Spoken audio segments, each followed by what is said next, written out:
Oh, bam. Good evening, everyone.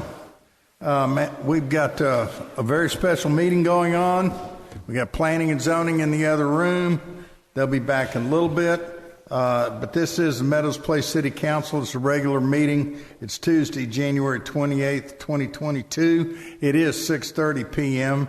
Item 1 is called to order, and a quorum is present. We've got all members of the council here. We have a very special guest here this evening that we'll be hearing from right after we hear the Pledge of Allegiance and the invocation. And I'm going to ask Joshua, if you would, to lead the pledge right after, well, let's do that now and then we'll do the invocation. You mind leading us in the pledge? We got flags right up here. We'll follow your lead. Get us started. Pledge allegiance to the flag of the United States of America and to the republic for which it stands, one nation, under God, indivisible, with liberty and justice for all. Thank you, Joshua. Jimmy Fenwick's going to pray for us. God, we thank you so much for giving us an opportunity to be here. We thank you for the rain that you did give us and potential rain that is still yet to come. We thank you for Meadows Place and for all those who poured in to this amazing community. God, we especially thank you today for those who, like Joshua, that give to this community for no other reason but to support this community. For that, we ask you to watch over and protect us, be with this meeting, and be with all of the volunteers, all of the first responders, all of the staff, employees, and volunteers. In your son's name, amen. Amen. Jimmy, thank you very much. Appreciate that. And so we're moving on to item B, which is presentations. Joshua, don't sit down. You need to get your stuff, and you need to trailblaze up here. And I've asked our Parks Director, Colleen Cabezas, to take over and lead this. So after she's done and you're getting your pictures taken and everything, I want you to come up and shake our hands on council, will you? All right. Colleen? Come step here. So, Mayor and Council, as you've already noted, this is Joshua, and he is a Eagle Scout, or soon to be, right, yes, now that he completed his project. He approached the city with this great idea to provide bat houses that he and his group made. As you can see, there's numbers on them. He made 10 houses to be placed in some of our pocket parks around the city. And the reason why there are numbers on them are so that we can collect data. Which ones are being inhabited? Are they migratory? What types of bats possibly even are entering? In this area, we have 2 kinds of bats, and what are those? The Mexican free-tailed bat and the Texas brown bat. That's right. So one of my questions when he presented this to the city was, well, we need to make sure what you're building is accurate for the type of bats. So you did some research. One of my main research points... Joshua, I hate to bug you, but you need to speak into the speaker because you're being recorded for eternity. All right. Well, one of my main research locations was the Bat Conservation International Organization.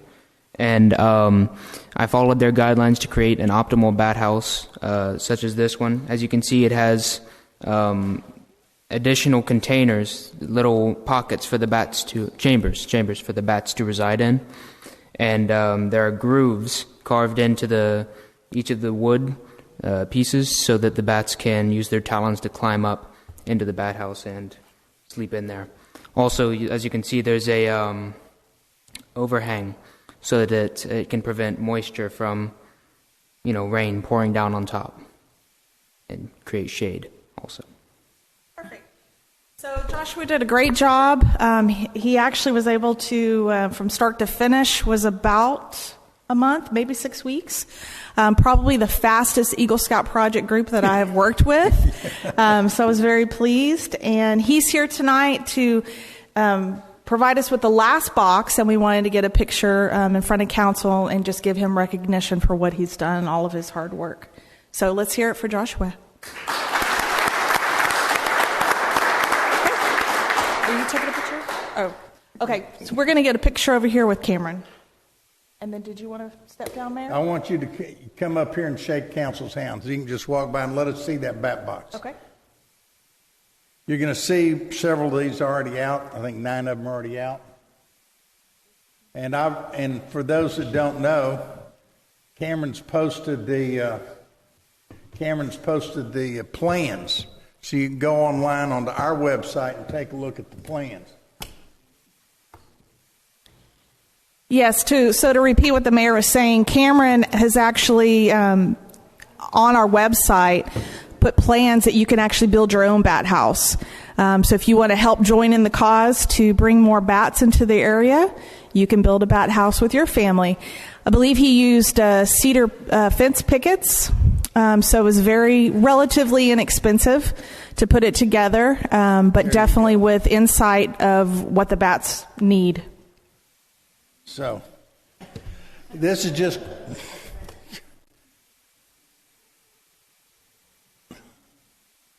Yes, and this is just one of the many, many things that make our little 1 square mile so wonderful, and continues to improve and raise the standards of the city in all areas, and makes it your place for life. So, Joshua, we thank you, and as an old guy, I can tell you it's kind of fun to look back and say, my fingerprints are on this town.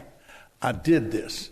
And so at some point in the future, you'll come back and go, that's one of my bat houses. So thanks again. We all appreciate it. And Colleen is a bat enthusiast and will use your bat houses in her programs over at the Nature Center, I am sure. Take care. Yes. Thank you. And Colleen, thank you. Thank you for working with Joshua on getting this thing done. All right. With that, and you don't have to hang around if you don't want to. And by the way, who's this with you?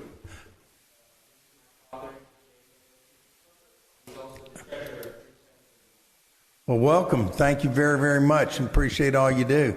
And I'm assuming that lady on the other side, y'all didn't pick up hitchhiking or something. That's welcome, Mother Jean. Appreciate you being here. I know you got to be proud as peaches of him.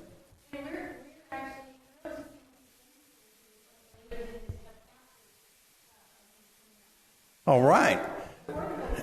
I was so excited when I saw that he was doing that, and I did not realize today that he was going to be presenting that, so I am so excited about it.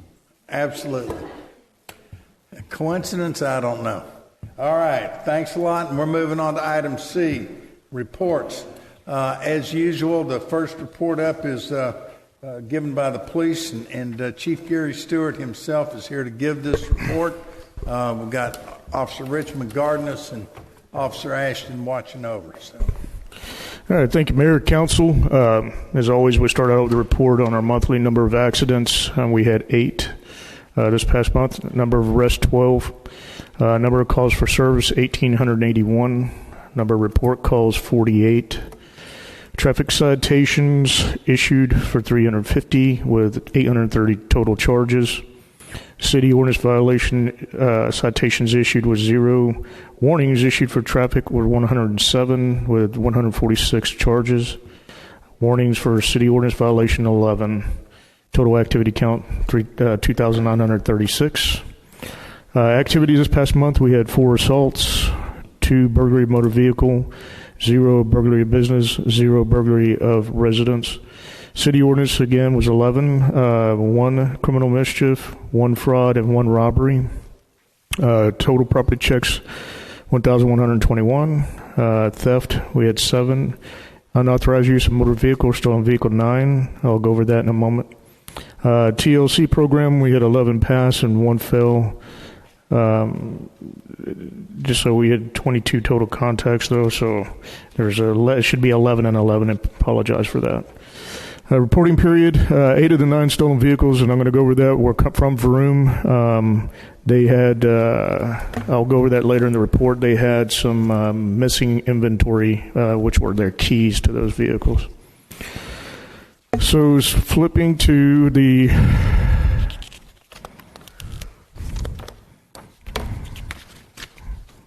start on page, on the flock page, which is, they're not numbered, I apologize. We're having issues with this today.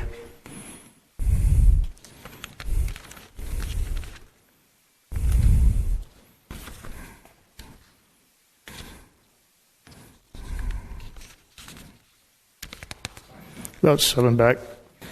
So if you'll flip to the flock safety alerts page, you'll see that we had 73 alerts. We are in the process of, I know that Councilman Kopczynski had wanted us to give a breakdown per camera. We're working with Flock at this time to be able to break down the data per camera.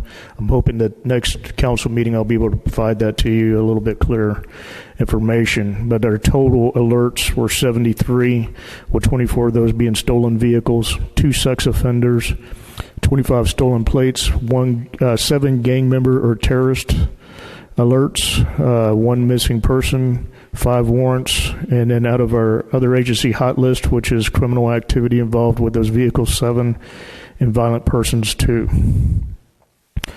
On our arrest, we had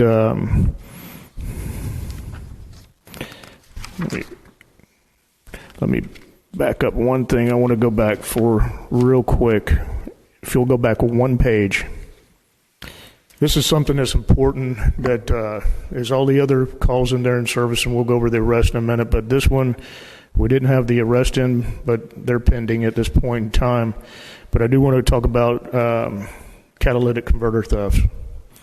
And this particular case is important because I know later on there's going to be something brought up about it, and I wanted to make sure that we let you know what occurred just the other night.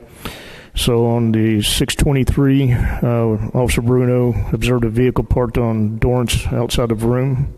Vehicle was running in a neutral. The gate was cut near the vehicle. Property search was conducted, and catalytic converter was found hanging from a vehicle. Other agencies assisted looking, and that was Sugarland, Stafford, and Fort Bend. Suspect vehicle was located. Inside, we found 14 catalytic converters, 3 cell phones, and a firearm. These were all 13 of the 14 were stolen from Vroom, and 1 is from an unknown location, and we have our surrounding agencies looking for that. During that time, we did deploy, not only did the officers help us set a perimeter so that we could search the facility, which is large, as you know, but we also set up drones, and we were unable to locate them. But the information that we're able to obtain from the cell phones have identified them as gang members out of Spring Branch area. They're posing on their Facebook pictures with the guns, and so we have a direct connection, and we're looking to get a warrant for them. When it comes to the 9 vehicles from Vroom, again, I mentioned that I wanted to state that they had vehicles not only missing, but their key inventory for those vehicles were already missing. So at this point, we're investigating that to see if there's any affirmative link. Back to the next page on the arrests, you can see there was 12, and those charges range, and then we'll go through it, but none of them, they were all adult, no juveniles. Those I have identified and highlight so that you can look at them that are flock hits. And if you can flip through a little bit, you'll see that a few of those stolen cars we did catch and make an arrest out of from the flock cameras. And transport them to Fort Bend County Jail where they belong. One of the things I wanted to bring up too, I highlighted on another page, on the very next page actually, is that we had solicitors, and we always ask our residents to call us when they're solicitors. You don't know who they are or where they're from or what they're doing. Are they casing, or are they really part of an organized group or not? And we don't have solicitors here unless they are permitted, or if they're Boy Scouts, church, or religious activity, correct, or political. So we like to check on them and make sure that we know who they are. In this case, you can see that he had a warrant. I mean, so when you allow people in and go door to door and you don't let us know, there's a potential that you could become a victim of crime. So we asked everybody to call us. With that, we had several jurisdiction warrants and a couple of arrests for possession of controlled substance. In both of these cases, it was crack cocaine and public intoxication. One of the warrant hits was off the flock system, and we did, of course, arrest them. So we had 2 for UUMV, a stolen vehicle, and 1 for a warrant off the flock hits. Moving on to the last page, which would be my additional notes. 1 second here. As always, we're continuing to follow the guidelines of best practices for COVID.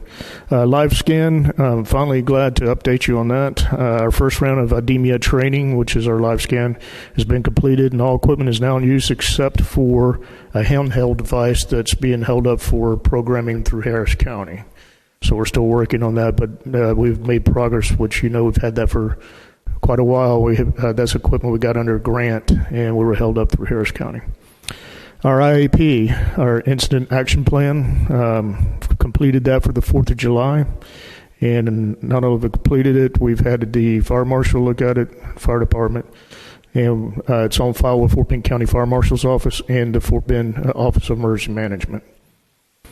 ATV is in full gear now. We have all the emergency equipment installed, and it's ready for the 4th of July. So you'll get to see it in all its glory, including the siren and lights and everything. So we're proud of that. The Mesa Door access system, especially for those that work here in the city, is about 75% complete. After that completion, we're expecting another couple weeks. Then we'll be handing out the IDs to everybody for access. Monday, I was able to hire a new officer, Damian Duran. He onboarded again yesterday, and we should, if all goes well, have another officer on board here in the next couple of weeks. And then we currently have 3 that we're looking at that have applied recently. So it's all good news for us as far as that's concerned. With that, hopefully instead of trying to fill the 4 positions I have here, it'll be 3 full-time and 1 part-time, but at least we're making forward progress. A reminder that we're in hurricane season, again, from June 1st to November 30th, and we're actively monitoring activity that would impact our area. I send out notices to the department directors, and as we monitor it, and if there's anything that affects the city, of course, we put it out to everyone. 4th of July celebration scheduled for Monday evening. We're all set for that. Our officers will be there in large numbers, as always, and we'll be handing out stuff to the kiddos, and hopefully everybody will have an enjoyable evening, but just know that we'll be there and monitor any activity. And just the last note, we did have a PD failure on our server, and that right now that we have it ordered, and we just don't have the ETA on it. Again, it's one of those things where, you order a computer or a server and it could take up to 90 days now with the supply chain issues. So we don't have an ETA, but we do have talked to Wright Technologies, and they're bugging Dell daily. So hopefully we'll have some information soon. With that concludes my report.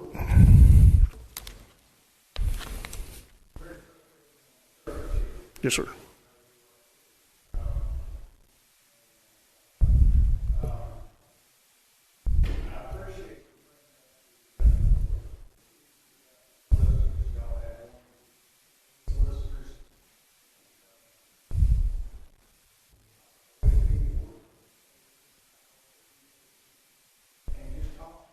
Yeah.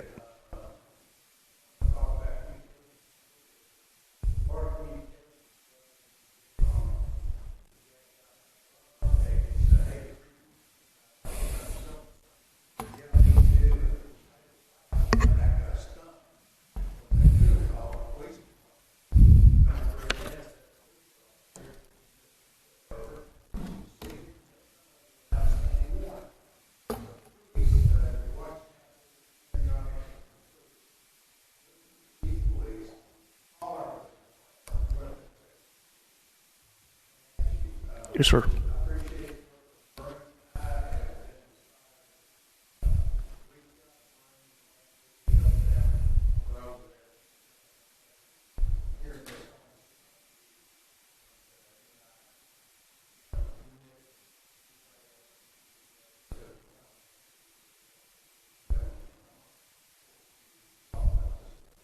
Yes, sir.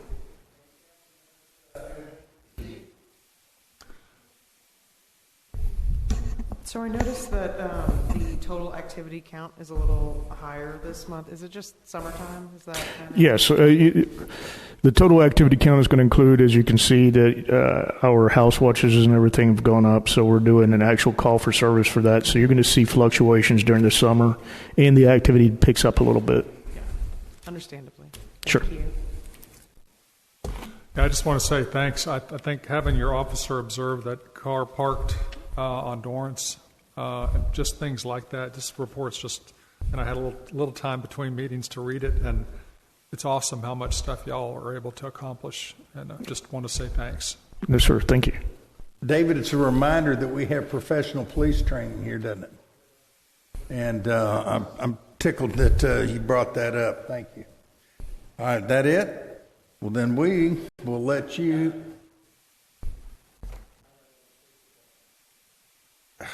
Well, Terry, why don't you get up and comment on the police department? Yeah. No, this is good. It's a short story, okay? It happened.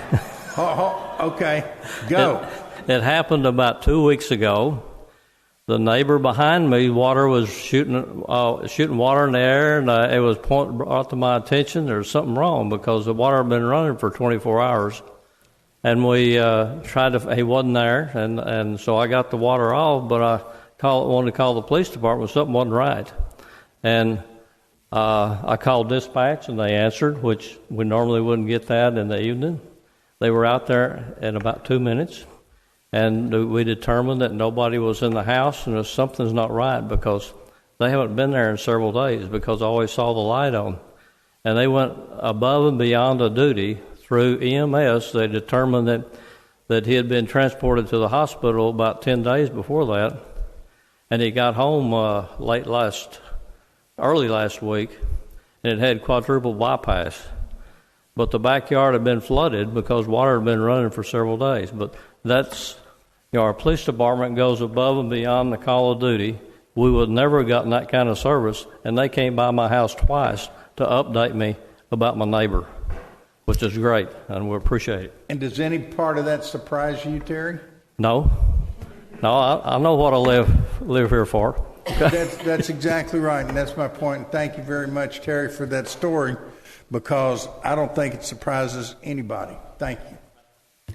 All right, with that, going once, going twice, okay. Moving on to item number B, code enforcement.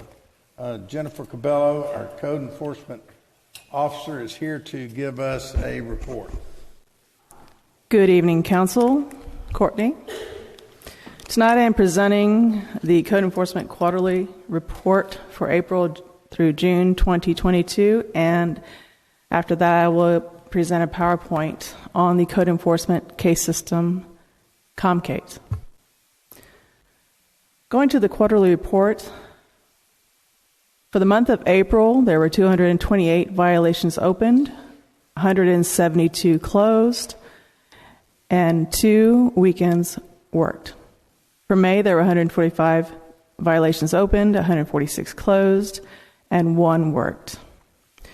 For the month of June, there were 113 violations opened, 150 closed, and 2 weekends worked. For the total open violations, 486, and closed 468. 5 days worked on the weekends. For the cases opened, for the month of April, there were 130. Cases closed were 109, and cases to court were 6.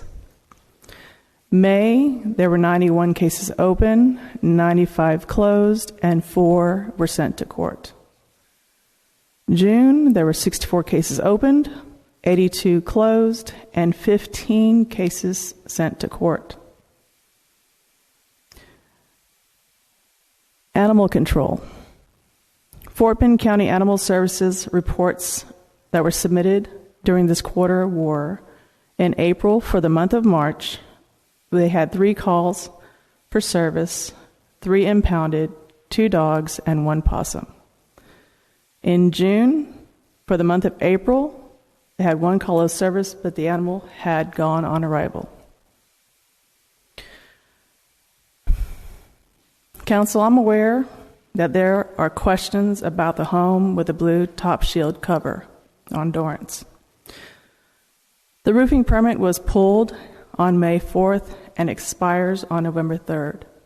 So they have 6 months to complete the roof work.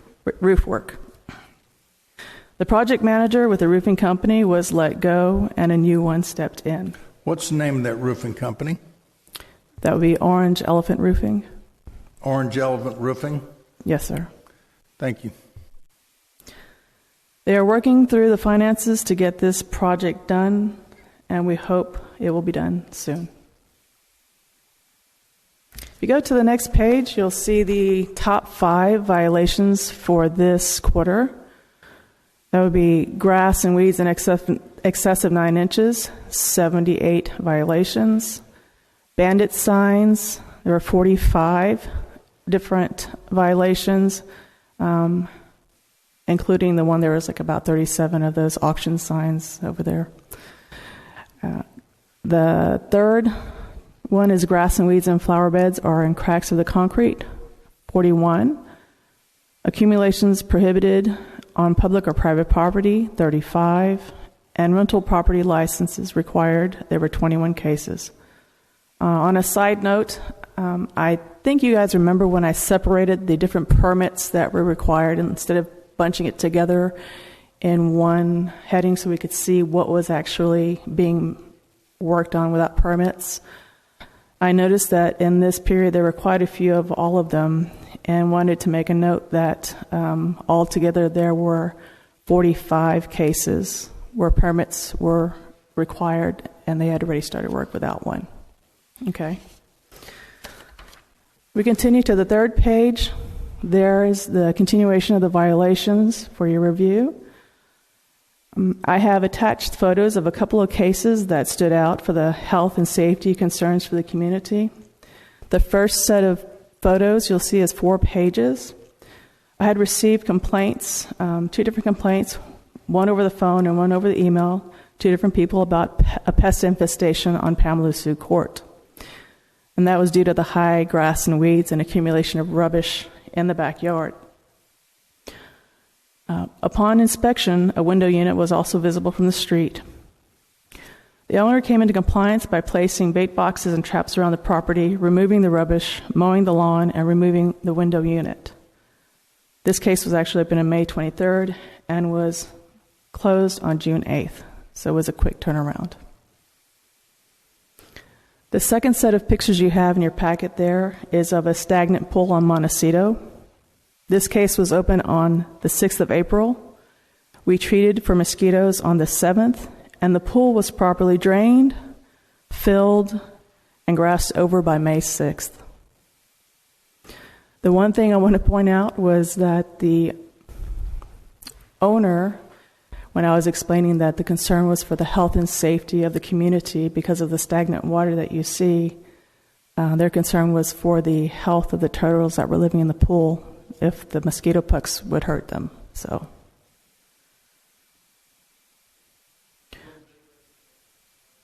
yes, sir. There is a long-standing commercial property that was in violation for a long time. There were 7 outstanding violations. They have now been made into be compliant after persistence and finally sending them to court. They were able to get the damaged fencing removed, clean the walls of the building, have them repaired and repainted where need be. The marquee signs, the brick was repaired and repainted. Driveway, parking lot, and curbs were also repaired. The low tree clearances were corrected, and the litter and the junk has been removed. We also had a stagnant jacuzzi that I treated for mosquitoes. It was properly drained, and a new cover was placed to ensure no rainwater intrusion. Any questions?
There is a citation written anytime we do throw in any set of pucks to kill mosquitoes, yes.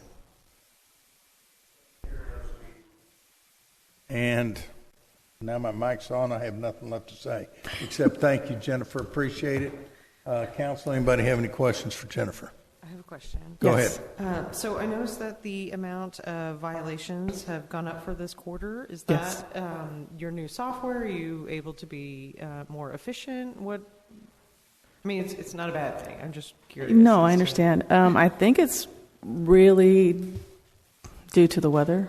Okay. I think people are out more doing different jobs, and maybe they're going through different things. They're vacationing. I'm not sure. The grass is growing a little bit more. The software is always the same. So Okay. I'm doing the same thing over and over again. Yes. Thank you. You're You're doing a welcome. great job. Thank you. Thank you. All right. If there's nothing else, Jennifer, what is it you want to tell us about Comcate? So the next packet you guys have there is the PowerPoint for you to reference along with what I'm showing on the screens. What is Comcate? Comcate is the code enforcement software used to create cases, create notices of violations, track the progress of that particular case, and eventually close it. Okay? Okay, I don't know where to click. Just click. Okay. Every morning, the first thing I do is open up Comcate, and this is the first screen I see. This is my dashboard. At the top, there is an inconspicuous but powerful toolbar. This toolbar allows me to access detailed information on my dashboard, reports, and cases sections. The dashboard screen shows many cases that are currently open, how many cases in total overall, and number of scheduled inspections and number of notices in queue to print. Note, all the blue text is a clickable link to access more detailed information. Clicking the print queue opens the subscreen where I can either print a created notice of violation waiting in queue, or click the case number to go back into the case file and modify the notice of violation if need be. The cases screen lists all open cases and displays the main points of each case, such as case number, violations, location, status of the case, when the case was created or closed, contacts, and the date the case was last updated. The reports screen. Please note the color pie charts and graphs in this report section. The following is what Mayor Jessup often likes to hear about: my stats, agency overview, and case summary. Each section can be adjusted to any particular start and end date. My stats shows total cases overall, inspections completed, cases created, violations closed, and activities performed. Agency overview. This displays average resolution time, activities performed, inspections completed, violations resolved, and cases created. Case summary. This screen indicates the number of cases closed, voluntarily or forced, and cases created. I use data gathered from reporting summaries to do my weekly flash reports for Mayor Jessup, compile data for the monthly newsletter article that I submit to Courtney for the newsletter for the residents of Meadows Place, and quarterly council reports for you, our distinguished council members and residents. This concludes the PowerPoint. Does anyone have any questions? Just one question. Is there a place in Comcate to list how many complaints you get versus how many violations you list? Is there a complaint? called in and Right. you mentioned a complaint about a yard. Is there a stat for that somewhere? Yes.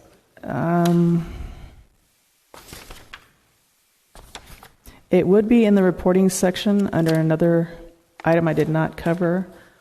Also in the, no, it wouldn't be on the dashboard. But it would be, I believe, Under my stats, under proactive and reactive. yeah, there it goes. Good job, Mayor. Yes. Okay. On that same page, there's a violations closed.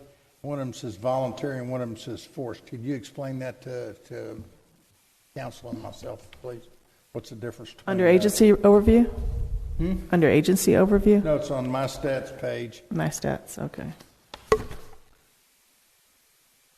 Got 754 of them there. Okay. Voluntary versus So voluntary is going to be, I gave them a time frame, and they came into compliance. Forced would be, there was issued a summons to court citation, or we abated the property. So it's a forced action. And at that point, it moves out of your hands and over to the enforcement side of court. Is that correct? Correct. Okay. Okay. Council, anything else for Jennifer? Jennifer, I know this took a little bit of time for you to put together. I thank you very, very much, council. I think this is information that hopefully y'all can know that this is what she works with. She works with it daily. And so don't be hesitant to ask her about anything because she can find you the answer. If not, you can. All right. Jennifer, anything else that you want to relay to council? No, I think that's it. All right. Well, very good. We appreciate you. You got out there and you've been doing a great job. Thank you so much. Thank you. And that brings us to the fire report. I'm not going to give it. We didn't get it, and I didn't care enough to chase it down. So we'll have to chase it down tomorrow. And I will post it. Cameron, I'll get with you and we'll post a fire report if you will. The city administrator is not here. He does have some things he wants to address to council, but we can do it later on in his process. So we're going to move on to mayor, council, and comments. And come on. I've got a couple. I want to talk about comments about Meadows Place. I love Meadows Place. I do. And I love it that others people love it. And I hear good things about our city when I go out to do things for the city, or if I go to the county, go out in different cities, et cetera, and we hear a lot of nice things about Meadows Place. But the most unusual comments about Meadows Place came from a surgeon that was working on my head. She was carving a hole in me, trying to dig out all the cancer, and she asked, "Where are you from?" And I said, "Well, I'm from Meadows Place, Texas." And she stopped and she said, "You know what? We have a lot of patients from Meadows Place, and they just love it." And I'm thinking, well, okay, you take that, keep going. But she said, everybody talks about what a wonderful community is and how friendly everybody is and how much they enjoy living there and how they got schools and parks and all the neat things that you just hear about. So what makes Meadows Place so special? I said, the very things that you just said are what makes it special. And the fact that people not only appreciate it, but they care about the city and they care about their neighbors. And that's what makes Meadows Place so special. She said, I just never have heard anything but wonderful things about Meadows Place. That was kind of fun. And so that's when she got back to work, and I was really glad about that part too.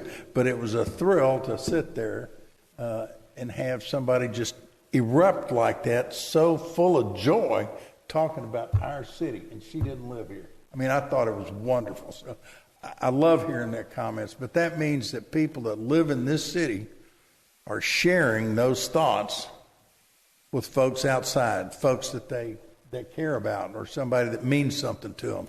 So I think that's pretty special, something about City Meadows Place. So I appreciated that, and I wanted to share it. I also want to talk about a little about communications.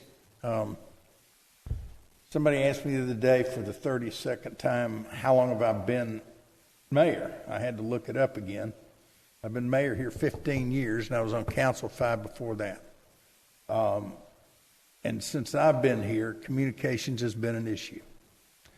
And I happened to be with Janet and David Pawanka, and found out that Janet Pawanka started the first newsletter and typed it up when she was with the Mud, or doing it for the Mud, because people wanted a way to communicate. And so communications, whether it's been on the city's radar before there was a city. And I don't care if you're a city or a church or what you are, communication is an issue. And I will say this, that this city has, since I've been here, tried to communicate with the residents. Sometimes it's a little tough. Sometimes we don't get everything done we want to.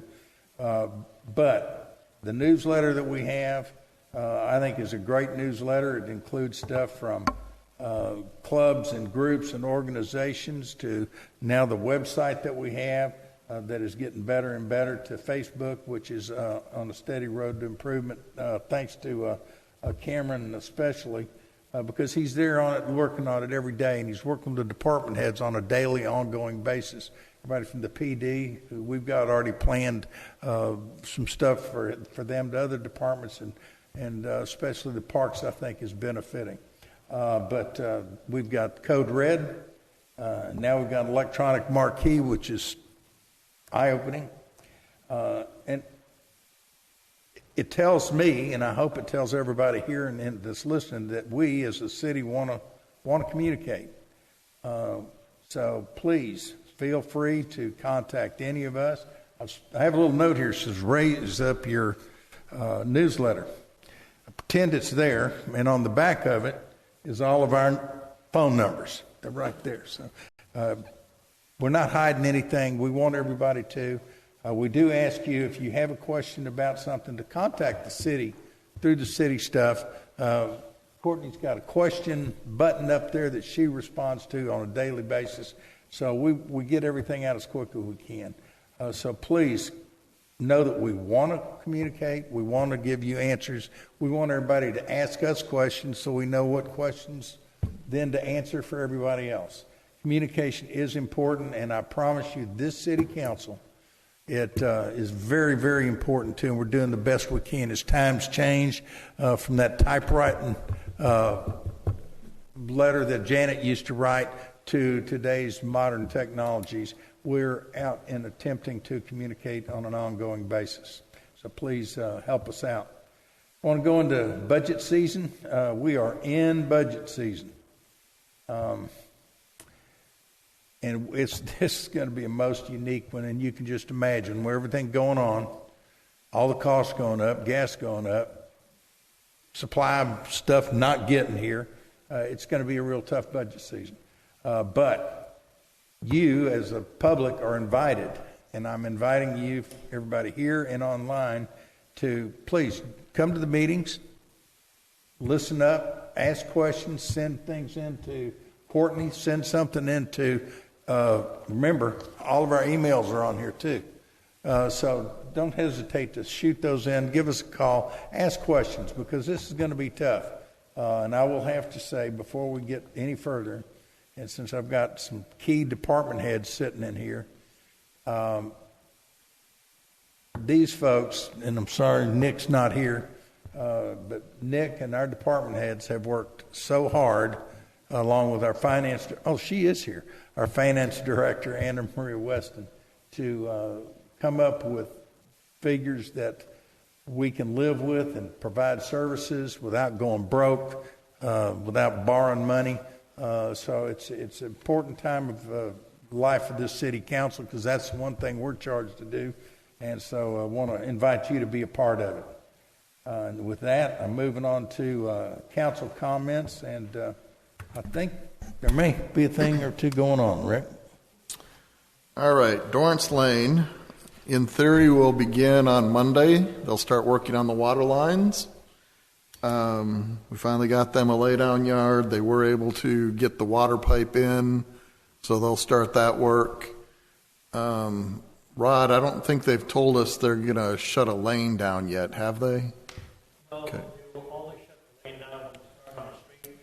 First aspect of the project will be water line installation, and that will not require any street. Okay.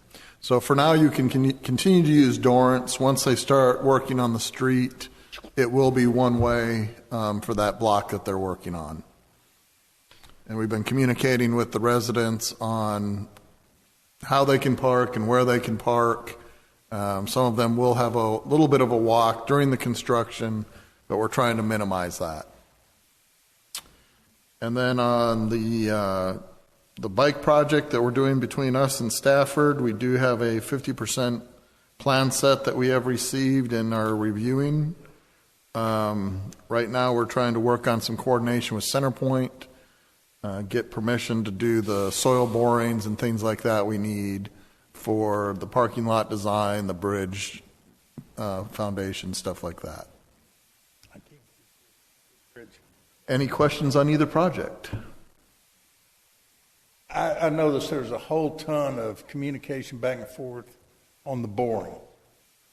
And I think I was the only person on the email stream that didn't understand anything that was going on, but boy, it was impressive.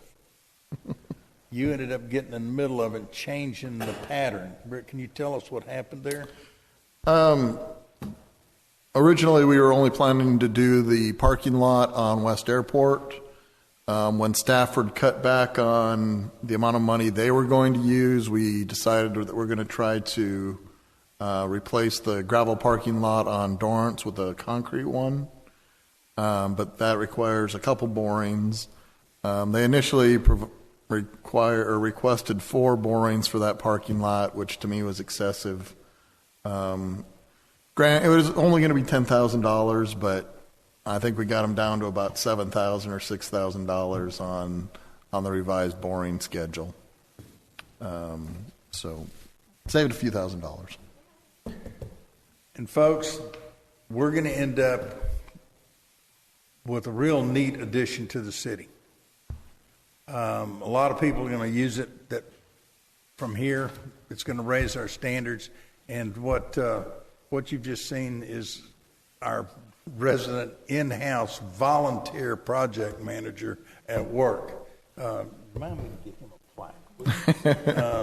Rick, thank you very much. I want people to know how much time and how hard you work, and from me to you personally, and I'm sure I speak for council, we thank you very, very much for all you do. Let's give Rick a hand.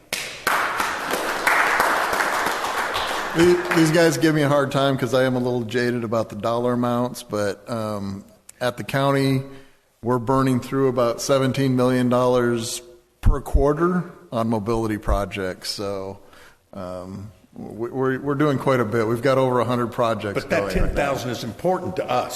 So, thank you very much. Again, thank you, Rick. Appreciate all that you do. Okay, so that moves us on to regular agenda. We're going to move on to item number 1, discussion consideration of Resolution 2022-18, approving the TML Health Renewal Notice and Benefit Verification, setting the employer-funded contributions, those rates for medical, dental, long-term coverage, et cetera. Annually, the city reviews staff benefits and renews medical claim and dental coverage. We do that every year. This year, the current plan is increasing 5% due to COVID-19 claims. As you can well imagine, they're going all over the place. TML has also given 4 additional renewal options with rates from 4.85 decrease to 5% increase. These options include varying plan options with increased deductible and out-of-pocket expenses. We are moving forward, and I would like Courtney to give us a brief overview of your thoughts, and what is the staff recommendation? Well, the 5% increase is keeping all the employee benefits the same, deductibles the same, out-of-pocket the same, same co-pays. I think we have figured this number into the proposed budget that we'll be presenting tomorrow night. So staff is recommending the 5%, keeping benefits the same. Staff has worked hard on this. I think y'all have been diligent in looking forward to it. There's a lot going on, and there's a lot of staff movement out there in the cities right now. And one of the things everybody's looking at, especially in these times of uncertainty, is what is my health care going to look like? And we want to make darn sure that our staff is protected as best we can. Courtney, would you share just briefly, so we have it on the record, of what you were hiring a court clerk? That was very interesting. So I was talking with Alderman Mertens earlier and told him that we've had a vacant position in the city for 9 months. I sent the job posting out to my city secretaries group and said, anybody who knows somebody looking for a job or looking. I immediately got a response from somebody saying, well, I know somebody, but your salary is the same as what they're already making. So I took our benefits packet and our rates and said, well, if you want to share this with anybody, this is our benefits. I got an application within 15 minutes, and she started working for the city this past Monday, just yesterday. Yes, you did. Based on our benefit package. And that's why it's important to do what we can. I think that's move to approve. Motion by Rick to approve. Second. Second by David. Any further discussion? And then I think Terry worked on this from the TML standpoint. And No, now is the discussion time, Terry. Any further discussion? I'll have a comment on it, and it really backs up what I'm sorry, who are you? Terry Henley, Where do you live? 12203 Alston Drive, Stafford, Texas. That's probably Meadows what it says Place. on your checkbook, you skin I flint. knew that'd get him. Now, we've had many discussions at TML Health Benefits Pool about the rates and what we've done to try to stabilize them. And since it's a pool, we have money in reserves to, it's called kind of like owner's equity, so to speak, that provides a buffer. In the last 2 years, we spent some $20 to $25 million over and above what the rates covered because of COVID. Okay? Now, in 21, the investment strategies were pretty good, and we made back a lot of that, 10 to 12 million, but we're still short. And TML Health Benefits Pool has a request into the state legislature and the governor's office that there's money available there for reimbursement of health benefit expenses, and we hope we can recover some or all of that, okay? But because of the membership equity, we've been able to stabilize the rates and keep them where they are. And 5% is very good in this day and age with the health cost and a lot of the other pools and health insurance is 20% or more as far as an increase. That's my comments on, which is good. Good comments, and we appreciate your efforts, Terry. Thank you very much. All right, council, anything else? All in favor? Any opposed? Motion carries unanimously. Thank you very much. This is item number 2 is discussion resolution 2022-19, accepting the 10 to 20 year write-off per Texas Property Tax Code, Section 33.05, limitation on collection of Texas. From Fort Bend County Tax Assessor Collector, we are going to move to approve writing off the $845.21. 21 cents. Thank you. Actually, that's pretty good for. That's pretty good. I'll second. Got a second by Tia. Any further discussion? All in favor? Aye. Any opposed? Motion carries unanimously. I wanted to get that 8:45 in there. Just item 3, discussion and consideration of resolution 2022-20 authorizing the mayor to execute an agreement with Civic Plus / Municode to maintain and host the city's code of ordinances, online and quarterly codifications. This is a big deal. It's been something that Courtney's been fighting for since the second hour she was hired. And I'm going to let you tell a little bit what we've got and why we should do it. One of the reasons that I was pushing for it is we're currently with American Legal, and we pay a annual rate, and then as we codify, they charge us for each codification. So I try to codify once or twice a year. Moving to Municode, they automatically in their base fee codify 4 times a year. So every month after a council meeting, any ordinances that the city passes, I email to my representative, and they are automatically updating every quarter. And it's a much faster process to get our codes updated. The last codification I did took 3 months from the time I sent it till the time they made the changes. So this will get our codes updated much faster. And we utilize things now much quicker than we used to. So do I have a motion to pass 2022-? I'll make a motion to accept this investment and switching to Motion by Municode. David. Yep. Second by Kurt. Further discussion? And this is covered in the current budget. We don't need to make a budget amendment because we're just changing from one to the other. Correct. All in favor? Aye. Any opposed? Motion carries unanimously. Are you happy? Okay. Yes, I am. Thank you. You're welcome. The mayor always wants to keep the city secretary happy. This is item number 4, more software-related stuff.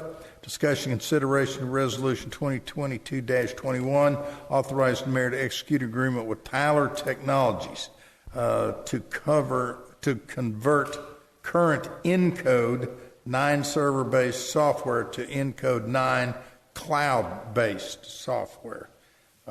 You've all read the summary, I hope. The staff recommends it, particularly our finance director, Anna Maria Weston, is back there just to make sure we deal with this issue. So basically, we're just moving over from server-based to cloud-based, which allows us to work remotely better, to better transfer to the EOC if we need to, and to have better tech support. What's happening is the server-based tech support is fading away. Yeah. Move to approve. Motion by Rick. Second. Second by Kurt. Any discussion? In the future, about the only thing that's going to be local-based might be police. Everything else is going to be on the cloud. Yeah, I know, but when it's clear out there, I get worried. All in favor? Aye. Any opposed? Motion carries unanimously. Happy, Anna Maria? Okay. All right. Discussion and consideration of ordinance 2022-29, adopting a new chapter 118 titled Catalytic Converters as part of the City of Meadows Place Code of Ordinances relating to the purchasers and sellers of catalytic converters, declaring certain conduct to be unlawful and providing a penalty. We heard about the epidemic that is striking the area and across actually the nation. We're being attacked all around us and now in our city. So as we know, it is an epidemic. You heard the chief, and this gives the PD a little bit more teeth. And hopefully, City of Meadows Place can spur the rest of the cities in the county to react in the same way. And we've gotten some good positive feedback. I got a lot of mayors waiting right now to see if we pass it.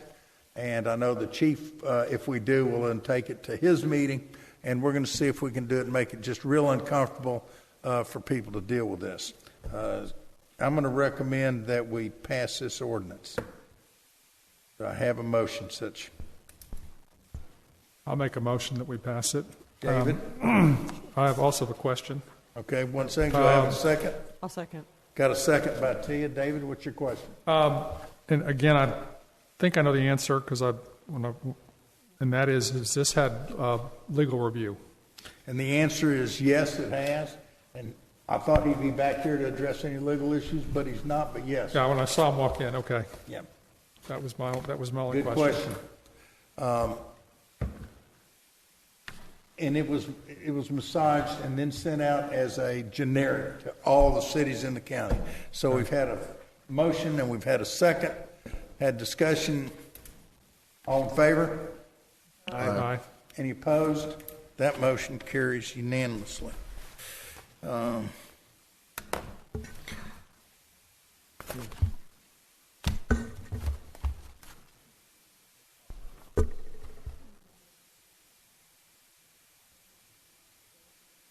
Okay, so I'm going to pass on to item 7.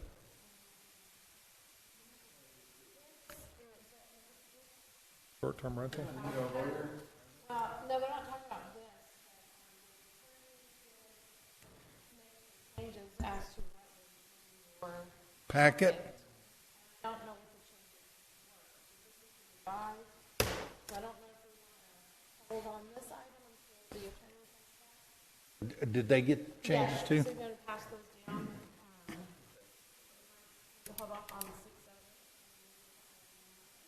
7. Okay. You just heard that. We're going to move to, we're going to pass on 6, 7, 8 and move on to item 9. We'll come back to visit those when P&Z comes in, gives us their recommendation, and we have an attorney here. Item 9 is, let me get this out of the way.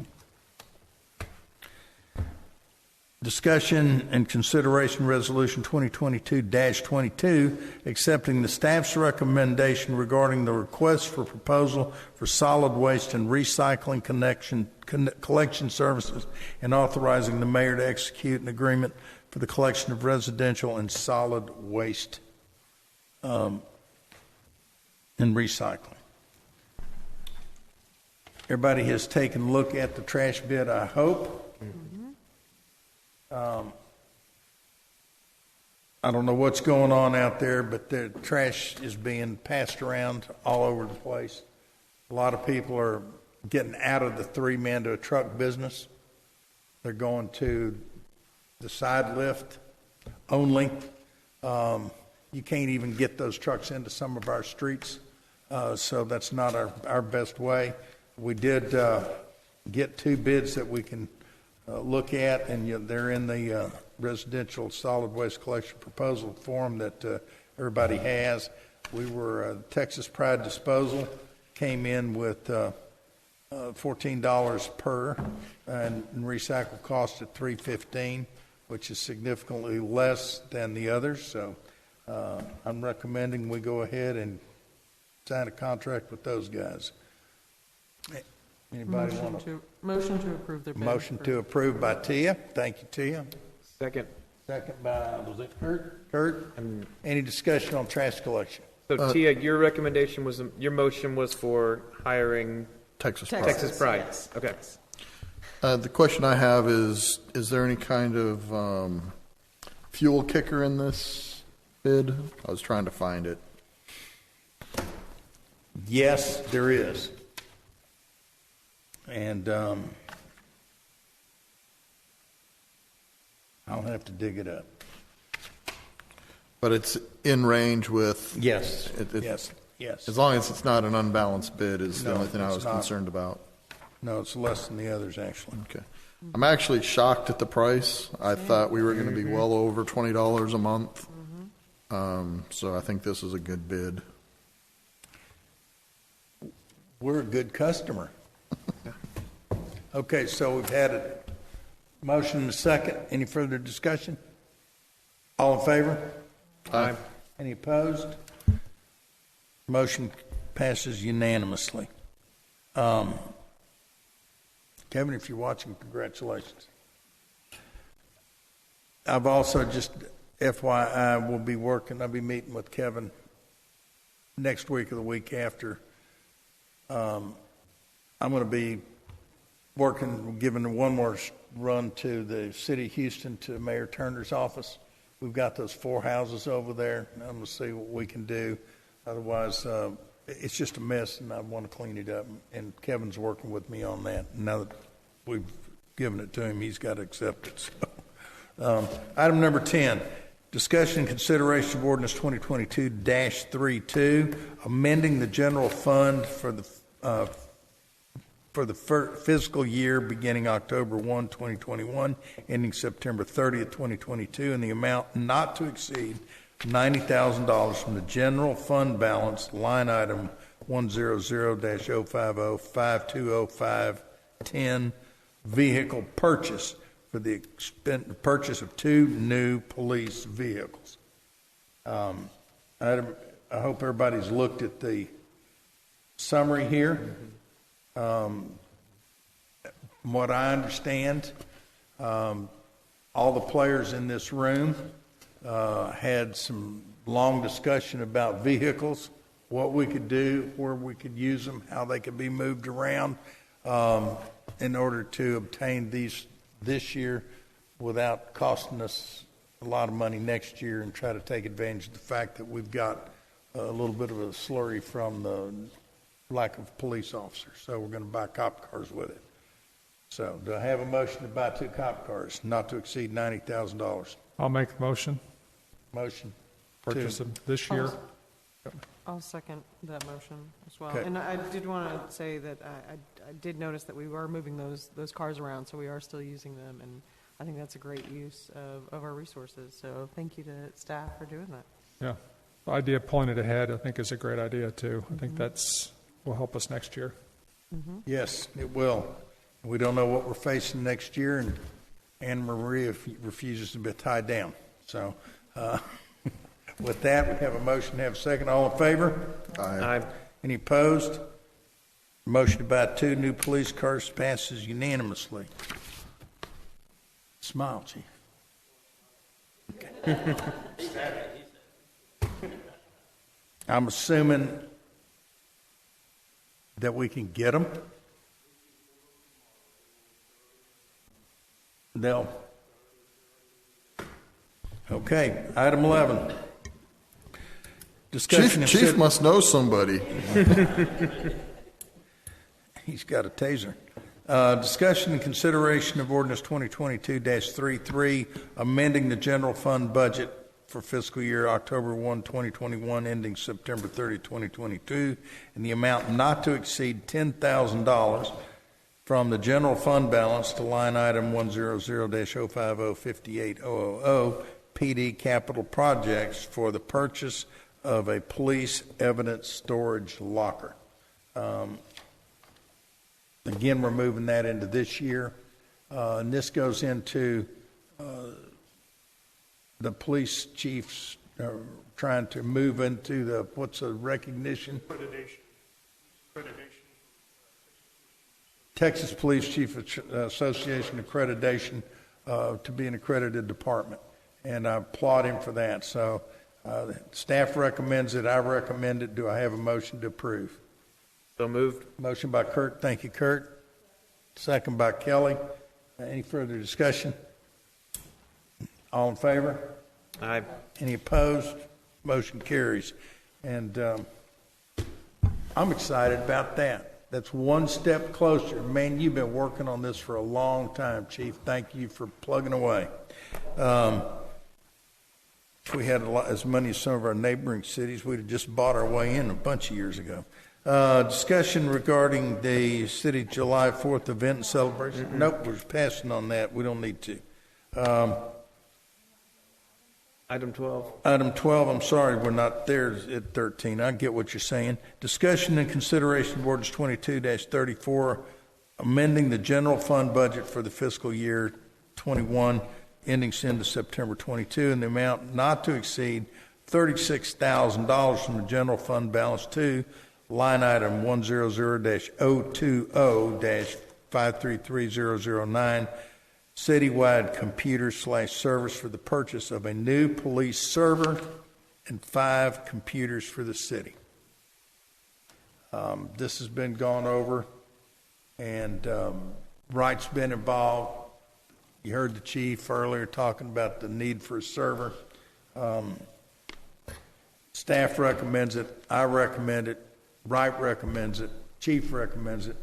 Do I have a motion to pass this item? Move to approve. Thank you, Kurt. Motion. Second. Second, Tia. Thank you. Any further discussion on this? What are we looking at for computers? Towers or laptops? Towers. Okay.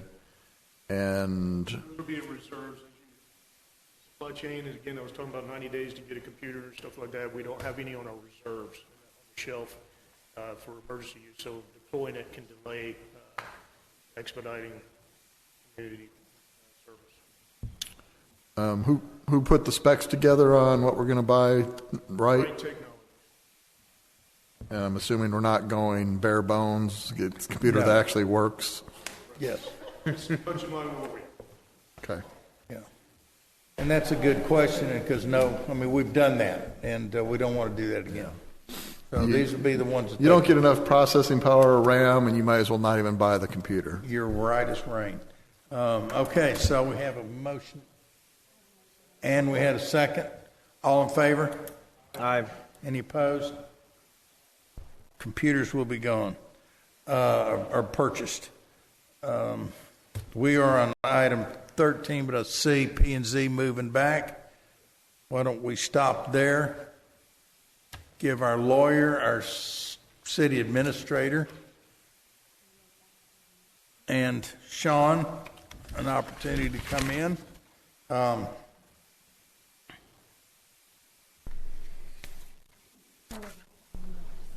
Yeah, but we've got to accept.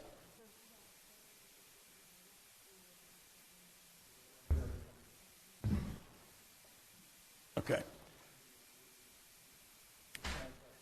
Okay, we're ready to move back to item 6, which is discussion consideration of ordinance 2022-30, repealing section 150.014 of chapter 150 of the Code of Ordinances. We're on number 6. And substituting a new section 150.014, chapter 150 of the Code of Ordinances. Of the Code of Ordinances, regulating provisions applicable to residential rental property, licensing, and inspection.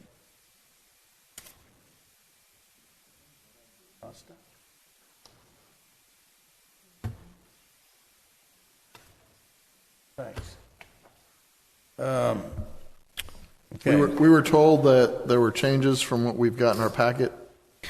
There were a couple of just non-substantive changes that just related to the state law references. Since this isn't actually in the city's zoning ordinances, it was just to make different references, since this is for licensing and not necessarily directly related to zoning. What does that mean to me, Brandon? So Mayor, if you look at, you have the older version in front of you, is that right? They have the revised copy? Okay, so just in the whereas section, the very first one there, where it says, City of Meadows Place is authorized by chapter such and such. Previously, that was referencing a different part of the local government code. But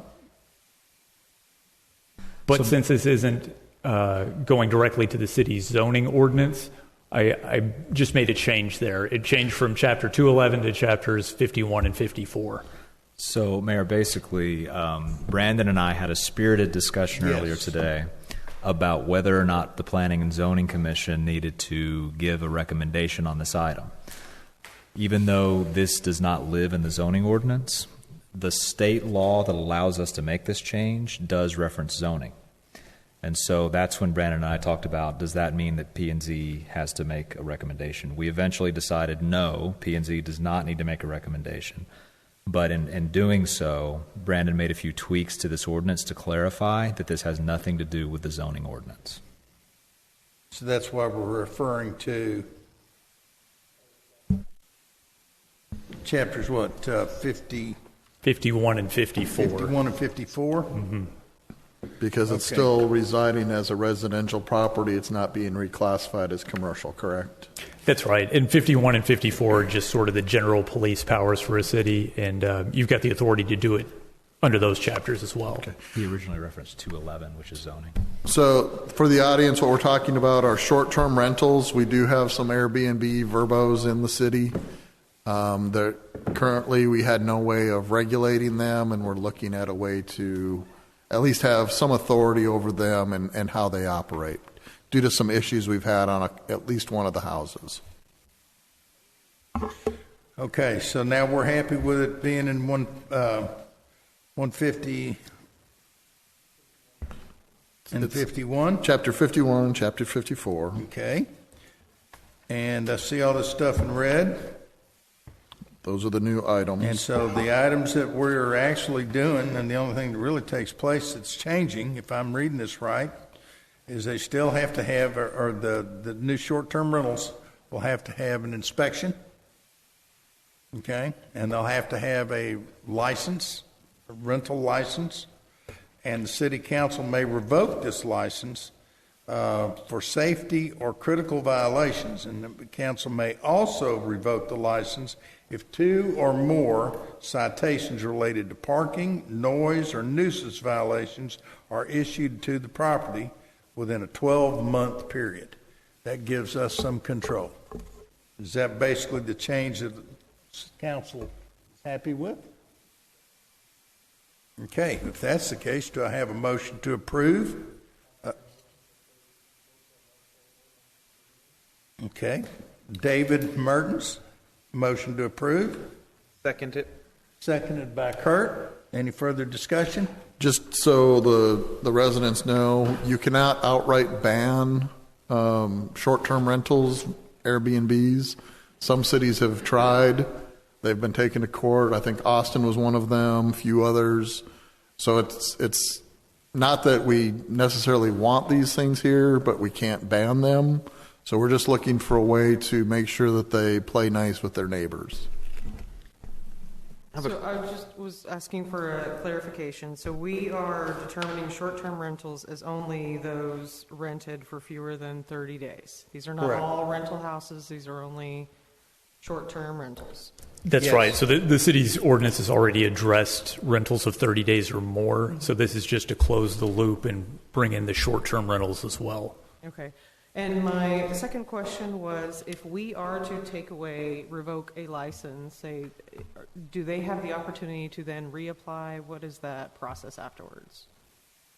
Yes, if they can come and make sure that all of the violations are addressed, make sure that they have done everything they need to do, and I'm assuming if they've gone to court, if that's the case, and dealt with the judge and made right there, then they could reapply.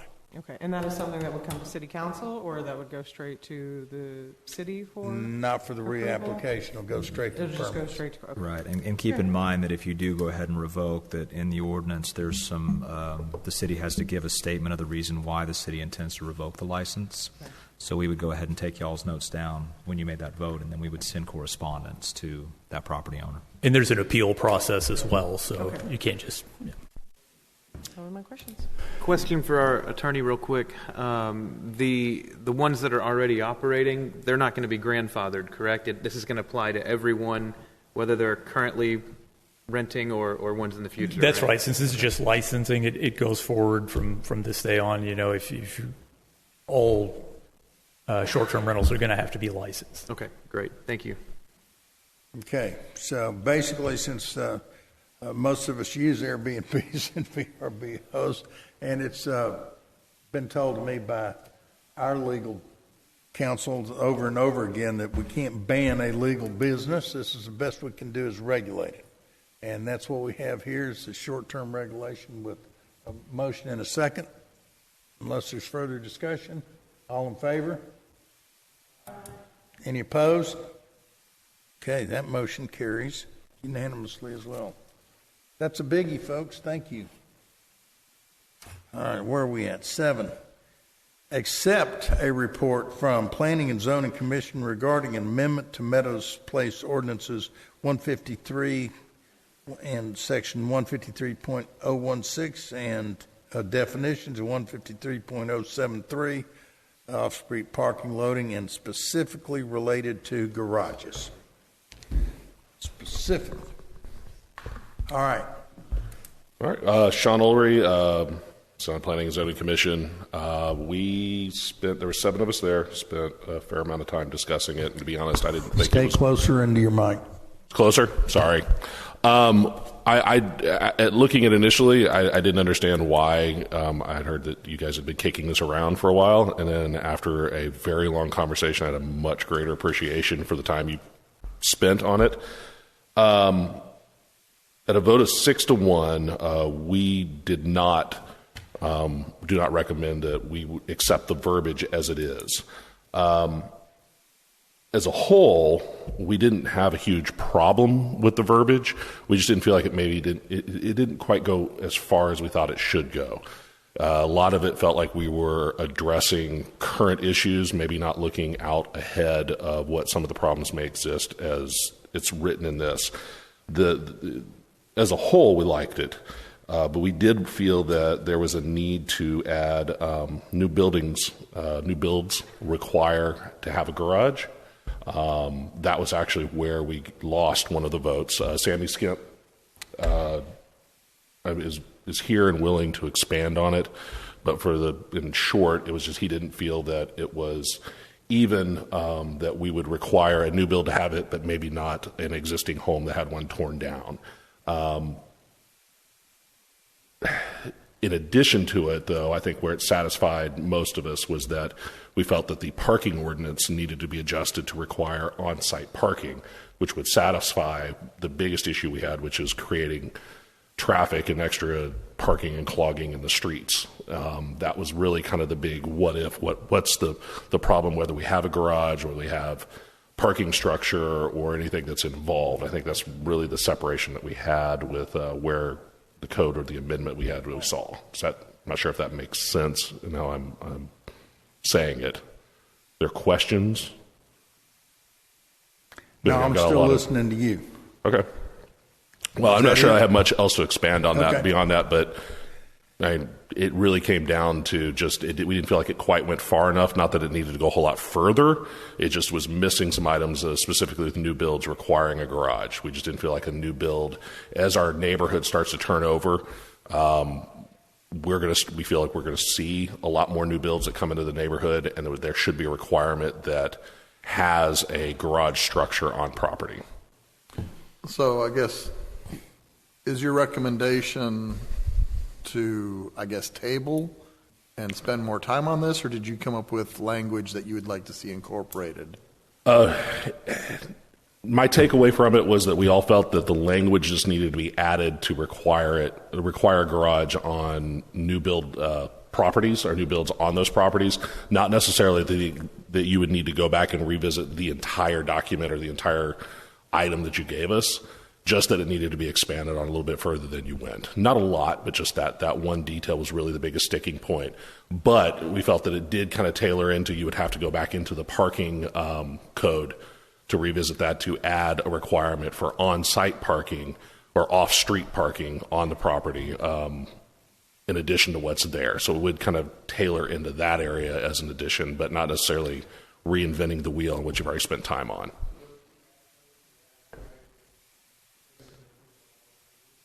Correct. With the one, like I said, Sammy was the one that was felt that it didn't make sense to have no requirement. If you have a garage that's gotten torn down and we don't require you to rebuild, that we would now require that for a new build on there, which I understand.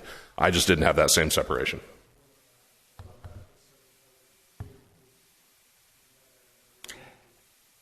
So just to make sure I get this right in my mind, P&Z's coming to me with a 6-1 no. Correct. Based on the fact that P&Z feels like any new builds should require to have a garage. Correct. And this is to deal with parking.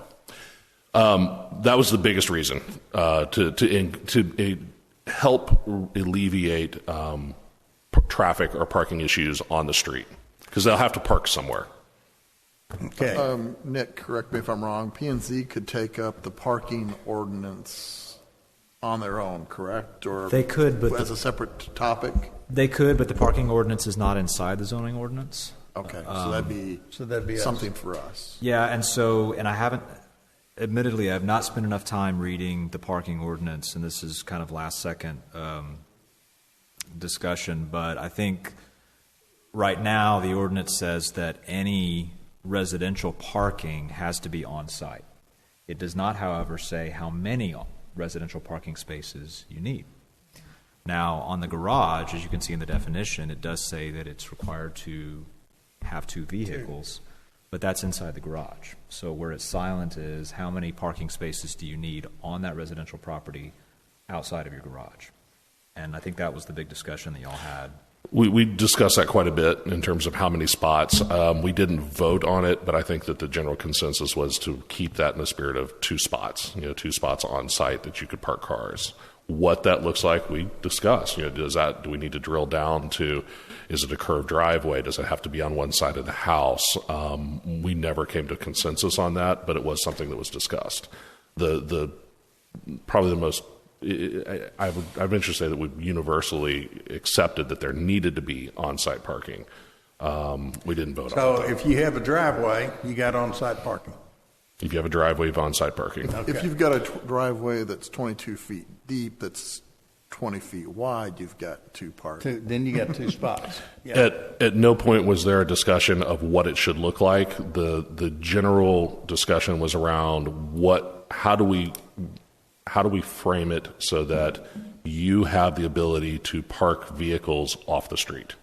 The examples used were the congestions you see in neighborhoods like Bel Air, Westview, some of those that are a little bit older, have more narrow streets than we do, but they have issues where the new homes can't satisfy all of their parking, and now you have traffic problems coming through those areas. As our neighborhood turns over, we didn't want to maybe create a problem we had to revisit later on, to address it now if we're here. And when I say 22 feet, I'm saying 22 feet on your property past the sidewalk. Yep. Which you can't have in some places in our city. Correct. Okay, so council, we've heard, you got anything else for us, Sean? I don't believe so. Okay, you've heard chairman of the Planning and Zoning Commission come in and talk to us. With the 6-1, they're recommending not to accept the language that we have in the garage outline in the E7 and 8, based on the fact that they felt like going forward, new houses, new homes, new builds should have a garage. Does that basically sum it up? I think it frames it very well. well. That was what we would be accepting. Correct. Okay. So with that, I need a motion to accept P&Z's report. Or not. Move to reject.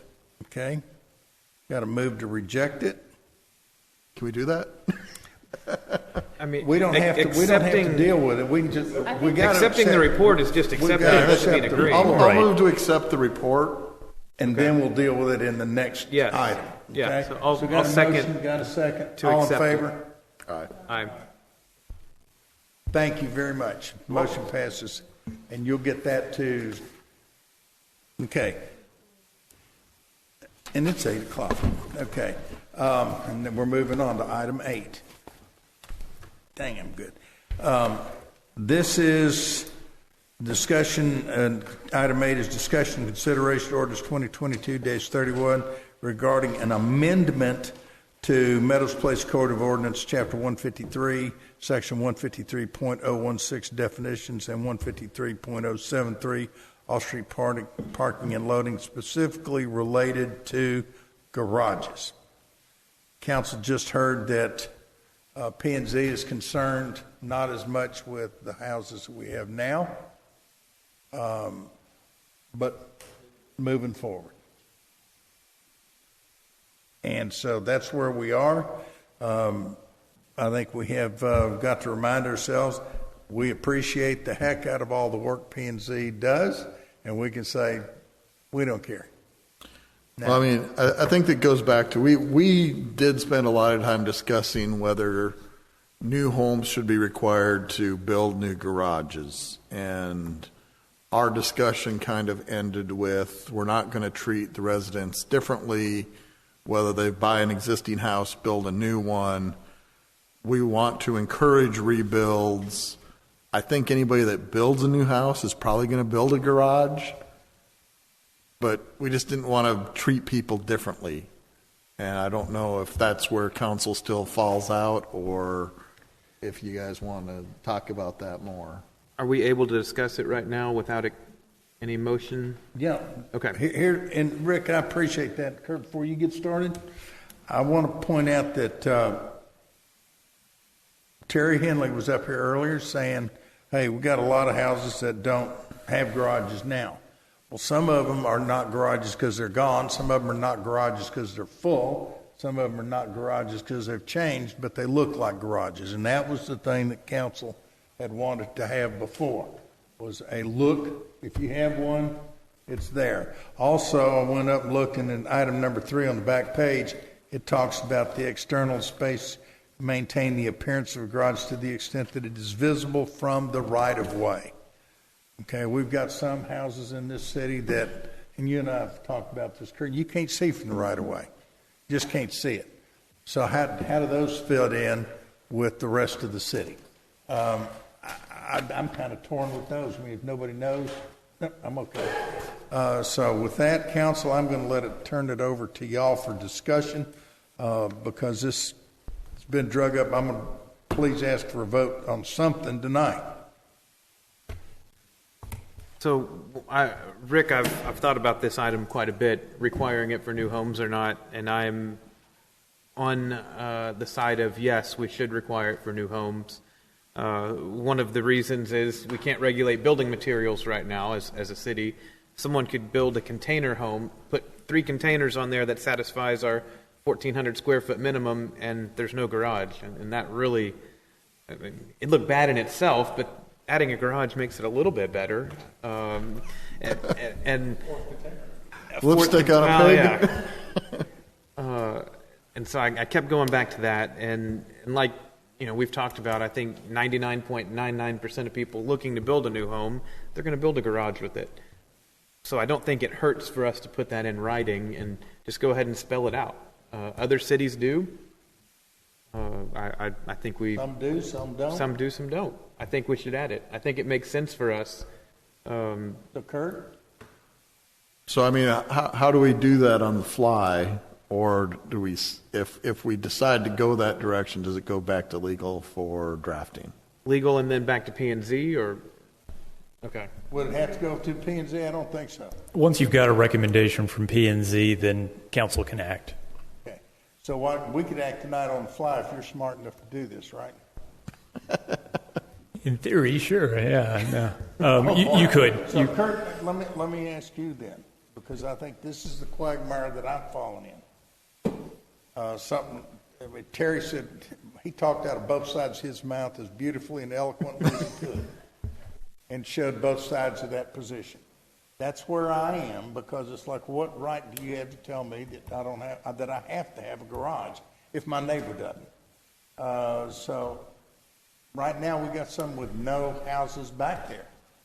I mean, no garages back there. Well, same kind of thing of the building code has changed. I can't build a home the same way the home was before. My neighbor's house is. I have to have windows a certain height and width, so my neighbor doesn't have it. Why do I have to do it? Well, that's the building code. So I don't think that would be the argument that people would say necessarily.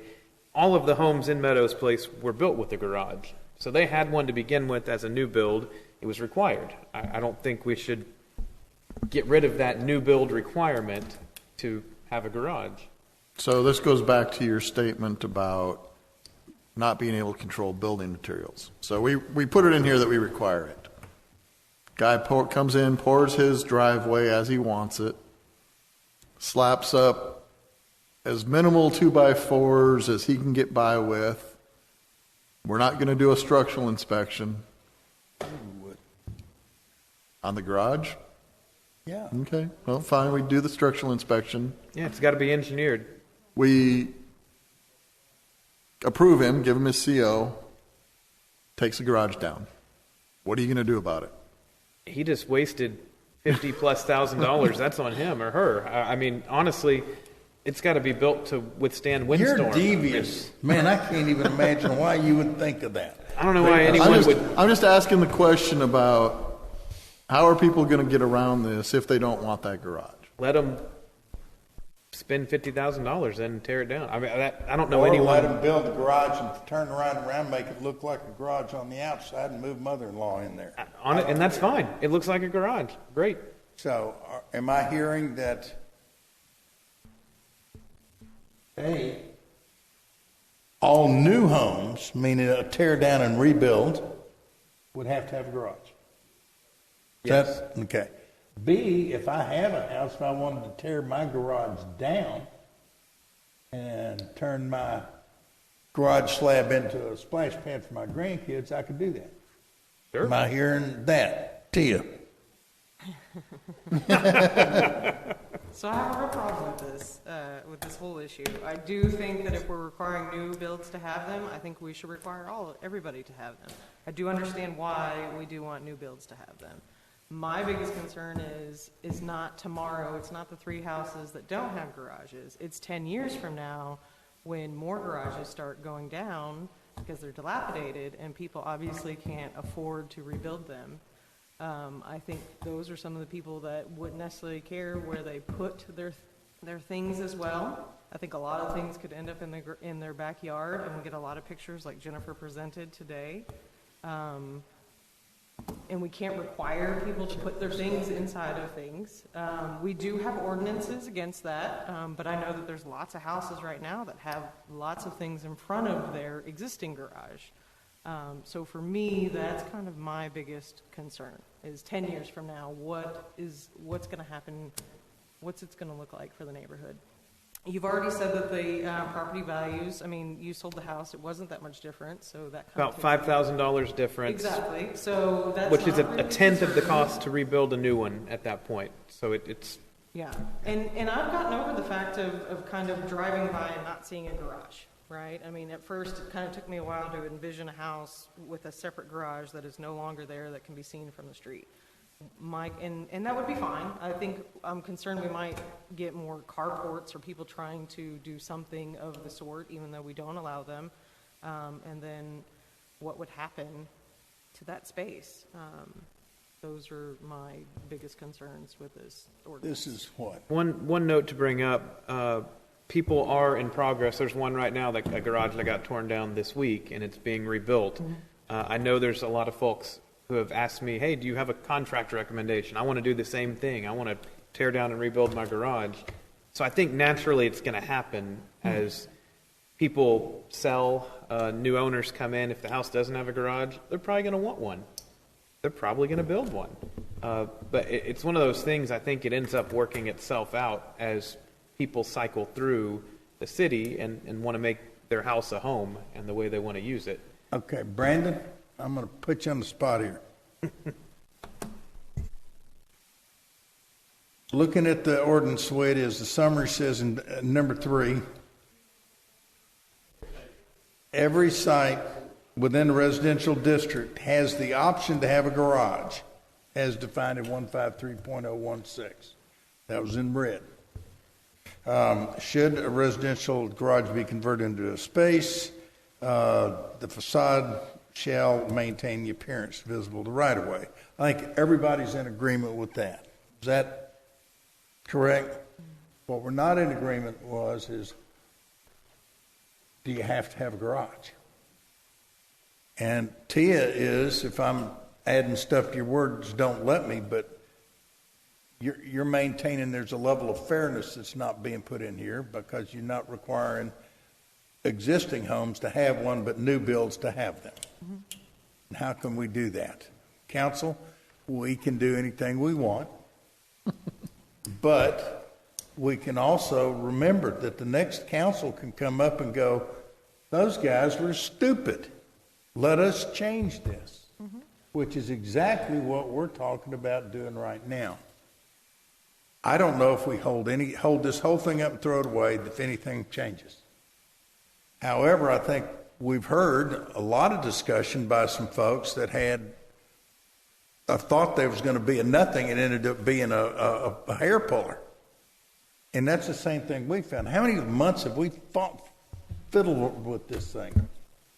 5 or 6? Yeah, well, I mean, if we don't adopt the changes as they are, Jennifer has to go and enforce the existing code and tell these people that don't have a garage, you've got X months to build one. And then some of them may not have the financials to actually do that. And that includes someone who bought a house not too long ago that didn't know this ordinance existed. I know they're supposed to, but who looks it up? And now, hey, here's $40,000 bill. Can't help that.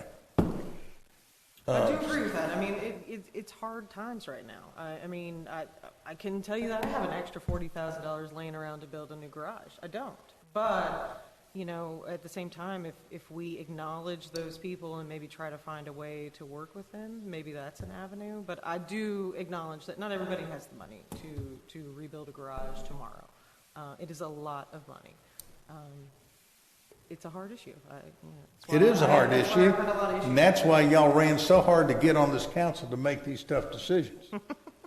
One item that P&Z brought up was the parking issue. I'd say high 90% of homes that have detached garages that people would be tearing down are further back on the property. There's a few that are corner houses that are kind of the anomalies, but for the most part, they're still going to have a long driveway to park on. So that one doesn't concern me as much as someone's like Tia's house, where the garage is right in the front, and you can't tear your garage down. Where's my horse? So I'm going to make a motion that we adopt this. Where are we at? 2022 31 as crafted by our attorneys. We'll see if I get a second. Because if not, this whole thing just dies and goes away. No, then Kurt can make his with the amended language. If he chooses. Okay. I do I hear a second? I do not have a second. So Kurt, why don't you make your motion? Okay, I will make a motion to accept this ordinance with the addition of paragraph 3 there, adding in a sentence or a section, however we need to do it, that all new construction homes, including tear down rebuild, I want to make sure that's included, not just new development, has a garage capable of housing 2 vehicles. Got it, Brandon? Got a motion? Yeah. And I got a second. Request for clarification. Is this a complete tear down or is this a remodel over 50% of the value? Complete. So I debated that as well. I'm going with complete tear down. I think that's fair. Because truthfully, a tear down or a remodel of over 50% would qualify and trigger this. Yes. So you may want to clarify that in your language. So is that it's a complete tear down? Complete tear down. I don't want the 50%. I agree with that. Because we've done 50% remodels, and I don't want to add a $50,000 to someone's remodel.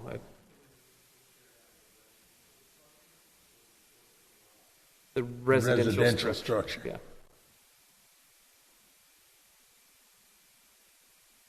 So, can you go ahead and read that sentence back to us? I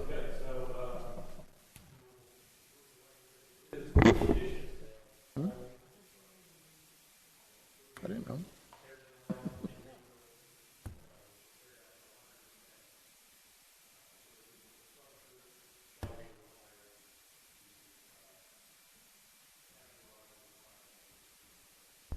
Which says designed to hold 2 cars.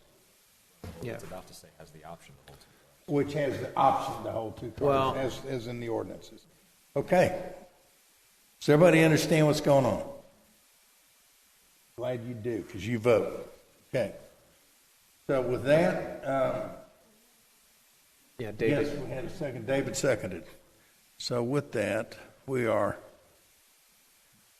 Call the vote.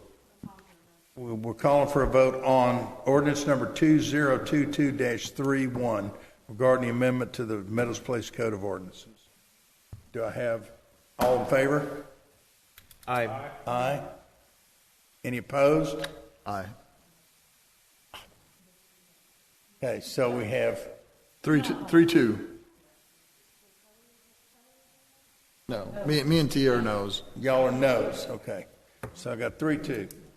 Motion carries by the whopping margin of 3-2, and the motion passes. I think that's our second 3-2 vote this year. That's So And that's that just, I mean, this shows where this has taken council, P and 6 Z, months.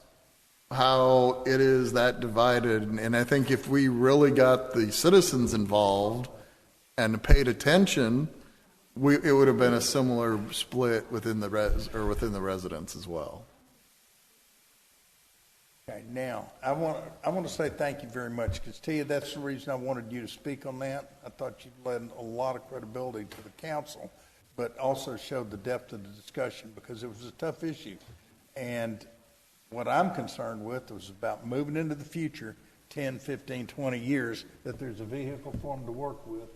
And I want you to take this back to Randall Law Office. Tell them this is the most genius council you've had to work with, okay? I think we moved.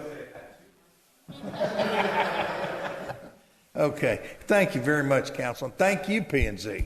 We really appreciate it. It doesn't go that smoothly all the time. Moving on to item 13, discussion regarding the city's 4th of July event and celebration. Is there any discussion? Well, I mean, I personally don't think a half inch of rain is enough to go forward with the fireworks. We are supposed to get more rain in here. I don't know if I know enough about what the weather's going to do to make a decision one way or the other. However, I think we do have to give some guidance to staff as to whether we want to go forward with fireworks or not. I don't want to be responsible for burning down the neighborhood and have a bunch of these new builds with garages. I concur. However, somebody's got to make recommendation. I'm saying we go ahead and say we leave it to staff. And they're checking their daily with stuff. Fire marshal, we're checking in with the county, other cities, and I'm getting feedback on it daily. So that was my question, was to staff. I mean, they're the ones that are out there every day. You guys are seeing the conditions that are out there. Are you working with the fire marshal, those kinds of things? And what kind of information are you guys getting? Tag team. Well, thank you. We are, I mean, like I said earlier in my report, that I did give the incident action plan to the fire marshal and the Fort Bend OEM. They have reviewed it. That being said, the fire marshal's recommendation is that, they want to burn ban. He wants to ban everything. But since the judge did not issue his declaration, then it left it up to the cities. So for me and my part, I flip it back to y'all, because that's y'all's decision. And we're prepared for it. I think a lot of people want to see it. Of course, we don't want any danger or anything there, but we're going to put every precaution in place. We have fire and police and, of course, our staff. But again, it becomes a council decision, so that's a nice way of me not answering your question. And Chief, there will be, were you saying there is going to be a fire truck on site for that? Yes, of course. We always have a fire truck. As part of the plan, we have a fire marshal here. And of course, if there's something that comes on at that point in time, then we'll have an issue. I think hopefully we do get some more rain. I think it's going to be dry, but, at this point, nobody knows. And I think a lot of the other cities are going to continue on with their celebration as well. So I agree with Chief, and we have been working closely with the fire marshal. several actually. We had a big meeting, and Chief has been up on the weather. As you all know, it's dry. And even if we get a little bit of rain between now and then, it's still not the quantities that we need. So the decision is on you. Regardless if we have fireworks or not, we'll still have the event. We still have enough to have a large event, a successful event, with a live band, 8 food trucks. We have 7 spirit booths. We have 4 water slides. Yes, 7 spirit booths. And then a live band. We're selling beer and beverages and things like that too. So we'll still have the event from 6 to 9, and then it was at 9 when the fireworks should disperse at that point. So again, Chief and I stand together and ask you guys to make that decision for us. What's our cost if we cancel? Well, we would really cancel. We would actually just move it to another date. So we wouldn't lose funds. We could move it to Labor Day. We could move it to Christmas. But if they travel here from San Antonio, we're going to pay at least windshield time. There is a small cost, under $1,000. The event itself is significantly more than that. If you cancel that day, you're going to pay something. Well, heck yeah. If we canceled that day, yes, we would be paying the total cost. I think we're going to know. So the decision would need to be made by this Friday, hopefully tonight. My opinion is if we don't get a drop of rain between now and Independence Day, I don't think it's responsible to do it. And I'm going to go back, and Colleen, I understand what you and the chief are doing.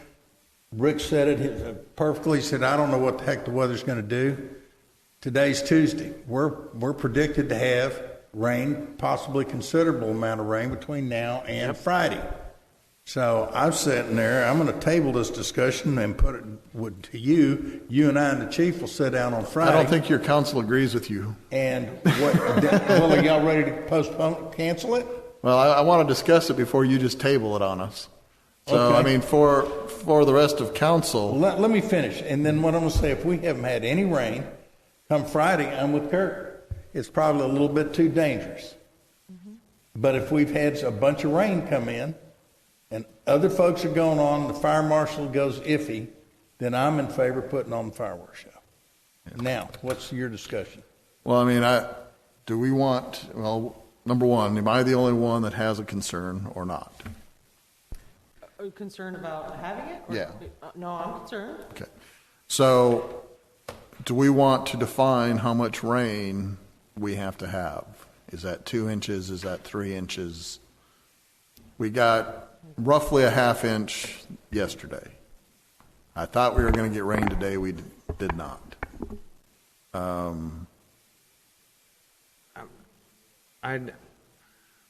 Yeah. I mean, if everybody wants to punt to the mayor and staff, that's fine.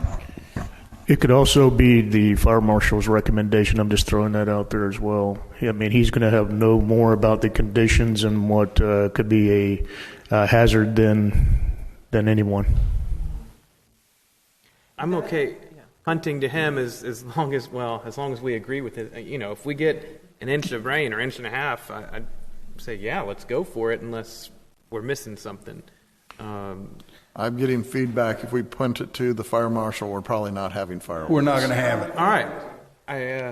We're not going to have it. You're right. And so... So I was trying to take it off his desk. Yeah. So, I mean, if we get, like I said, 2 to 3 inches of rain between now and Saturday, I think we're probably okay. But if we don't get any more rain, I don't think we should be shooting off fireworks. And I think we'd probably need to make the call by Saturday in order to not cost us money, right? Friday.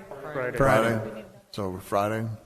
And is that hey, you guys call council and get our thoughts at that moment? Is that something? No, we can't do that. I think our only option is to punt it to staff and mayor if we go that route. But we can give them guidance about the amount of rain that we consider acceptable.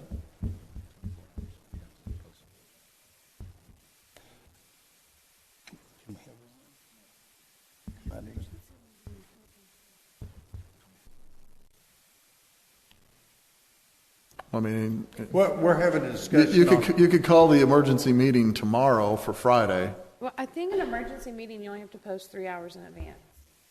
It's less than 72 for sure. It's I believe it is 3. I think that's right. I'm pretty sure it's 3. I can double check it, but I think it's 3 for an emergency meeting. No need to wait, though. Fortunately,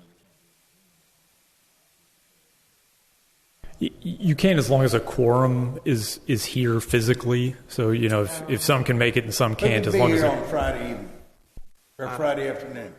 Afternoon, I can make it happen. Evening is tougher. Okay. Friday afternoon, what time? I won't be here. Where are you going to be? I won't be here. Oh, you're going to be on vacation, huh? Can we call 3 p.m.? Is that enough time to meet and then call the people? 3 o'clock? Is that enough? David? Colleen, is that enough time for you to cancel? Tia, 3 o'clock? Kelly? 3 o'clock? Okay. Yes, that's enough time. Chief and I are just taking deep breaths over here, and we'll just be honest. We're nervous, especially dealing with the fire marshal and being a part of those conversations all the way through. We have concerns. So that's why we're recommending to defer to the fire chief. But if y'all want to wait until Friday and y'all make the decision, we'll go that Friday, route. 3 o'clock. Hopefully we'll know a lot more about it. Here at City Hall. City Hall. City Hall, 3 o'clock. Yes, says the guy that's not going to be here. Okay. So, we got that squared away? So with that, we can move on. We're not going to have any action here. We will have action Friday at 3 o'clock. All right. Chief, you here? Yes. All right. Golly. Discussion regarding residential irrigation meters is the next exciting topic. Yes. So, item 14, discussion regarding residential irrigation meters. I was out with COVID when y'all had all your big discussions. We've workshopped this earlier. Staff has a revised presentation to be given at the meeting and explains the options for residential irrigation meters. I think Rod's going to take the lead on that and work with Nick on this, and then I'll make sure that y'all get it right. Let's go to item 14, and who's got the... So Rod's going to walk you through a presentation that we've been working on. We also have... thanks. Yeah, Charles Stroud, representative from USW, who's here today, as well as Chris, who's right to his left. If you guys get into further discussion about some of the details in the field, they will be here to talk to you guys about that as well. The last time we met with council and met on this, we got some feedback that you guys did want to pursue looking into this further with the goal of coming up with one fee to go ahead and install a residential irrigation meter. In getting to that point, we want Rod's going to go through the presentation and kind of show you physically what it would look like to do this. And then toward the end of the presentation, we're going to give you guys some ideas on numbers and what that would look like. So, Rod, you're up. We saved the best for last. Slide number 1 there, residential irrigation meters. This is the existing conditions that we have in probably about 80 to 85% of the city. We have 1 3/4 inch line coming in to service Lot A and Lot B. That 3/4 inch line splits and goes to 2 3/4 inch lines going into each home. And that is the existing condition of 80 to 85% of the homes in town.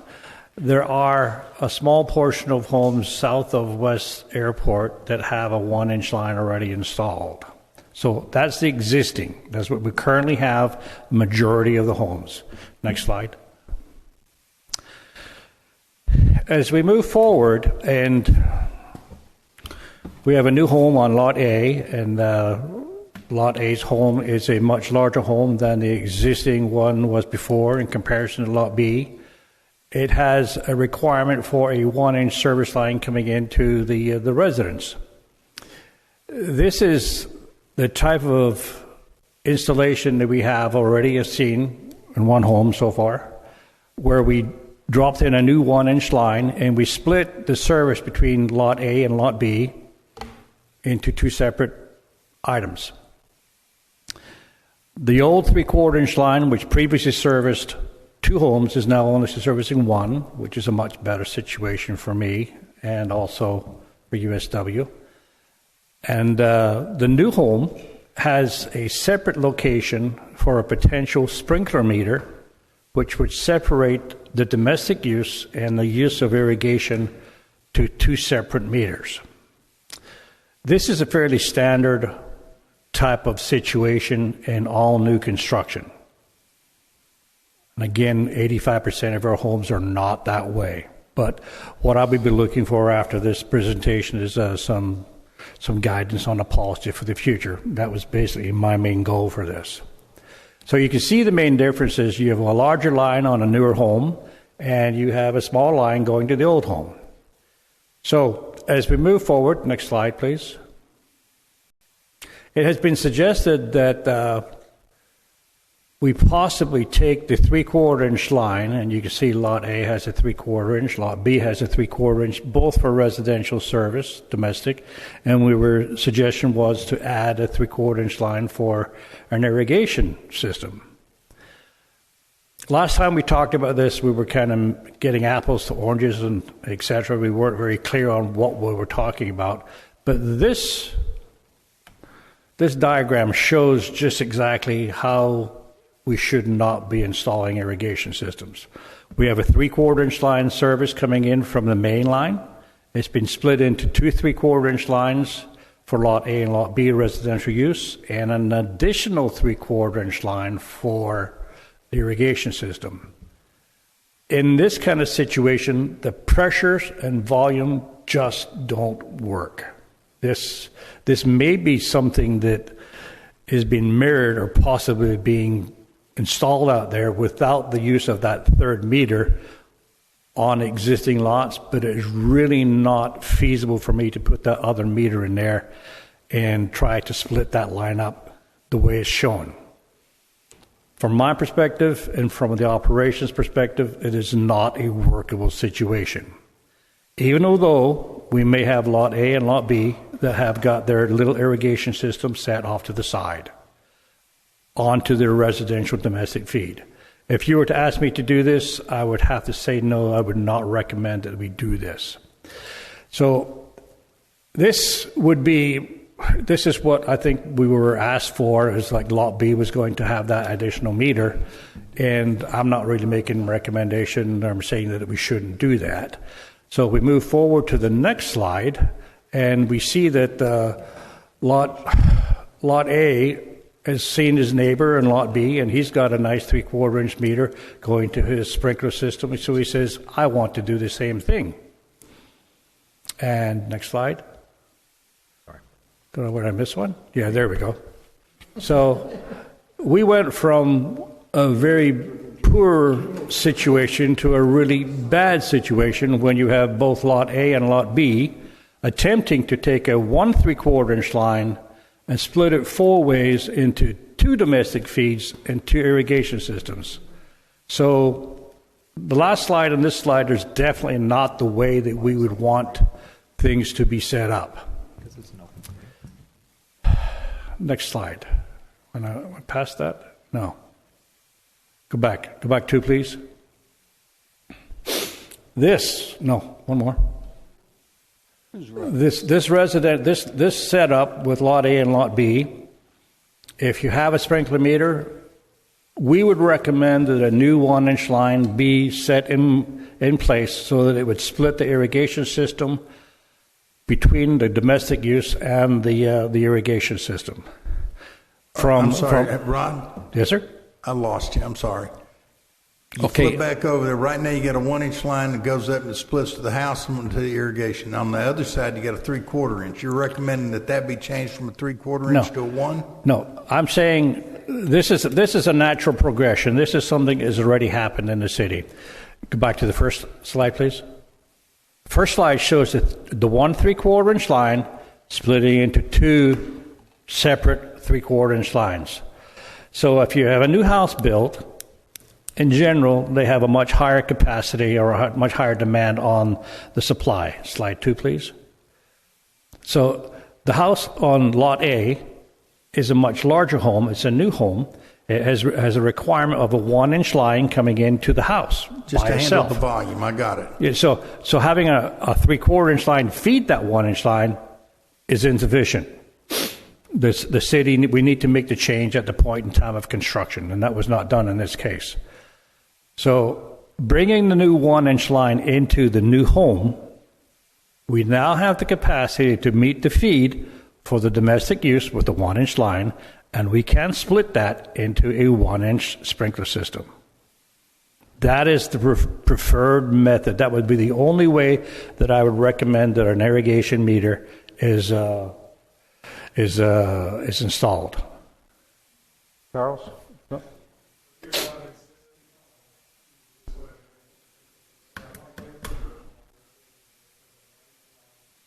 That's the way it would go. If you wanted, whether you've got a new home or an existing home, and you want to add irrigation, that would be the only method that I would recommend that we do it. Anything else is a little bit of shoestring and bubblegum. Charles, any comments on that? That's absolutely correct. You're looking at Charles, the high I'm sorry. Yes, sir. I'm sorry. You need Yes, to get sir. up there. And who are you? Charles Stroud with U.S. Water, Texas State Manager. Yes, sir. Thank you very much. Actually, you're looking at a substantial high potential for a pressure deficit. When you have too many outlets off that one in particular tap line coming off your main. Whereas I agree wholeheartedly with Rod and his comments made on the actual 1-inch supply line, and you can branch off accordingly with both your residential and irrigation supply.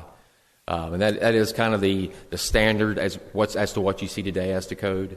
And anything less than would be not just lesser than desirable, but you would have a high potential for a pressure fluctuation or loss at times when you have intermittent or simultaneous, sprinkler systems as well as domestic use inside the residence.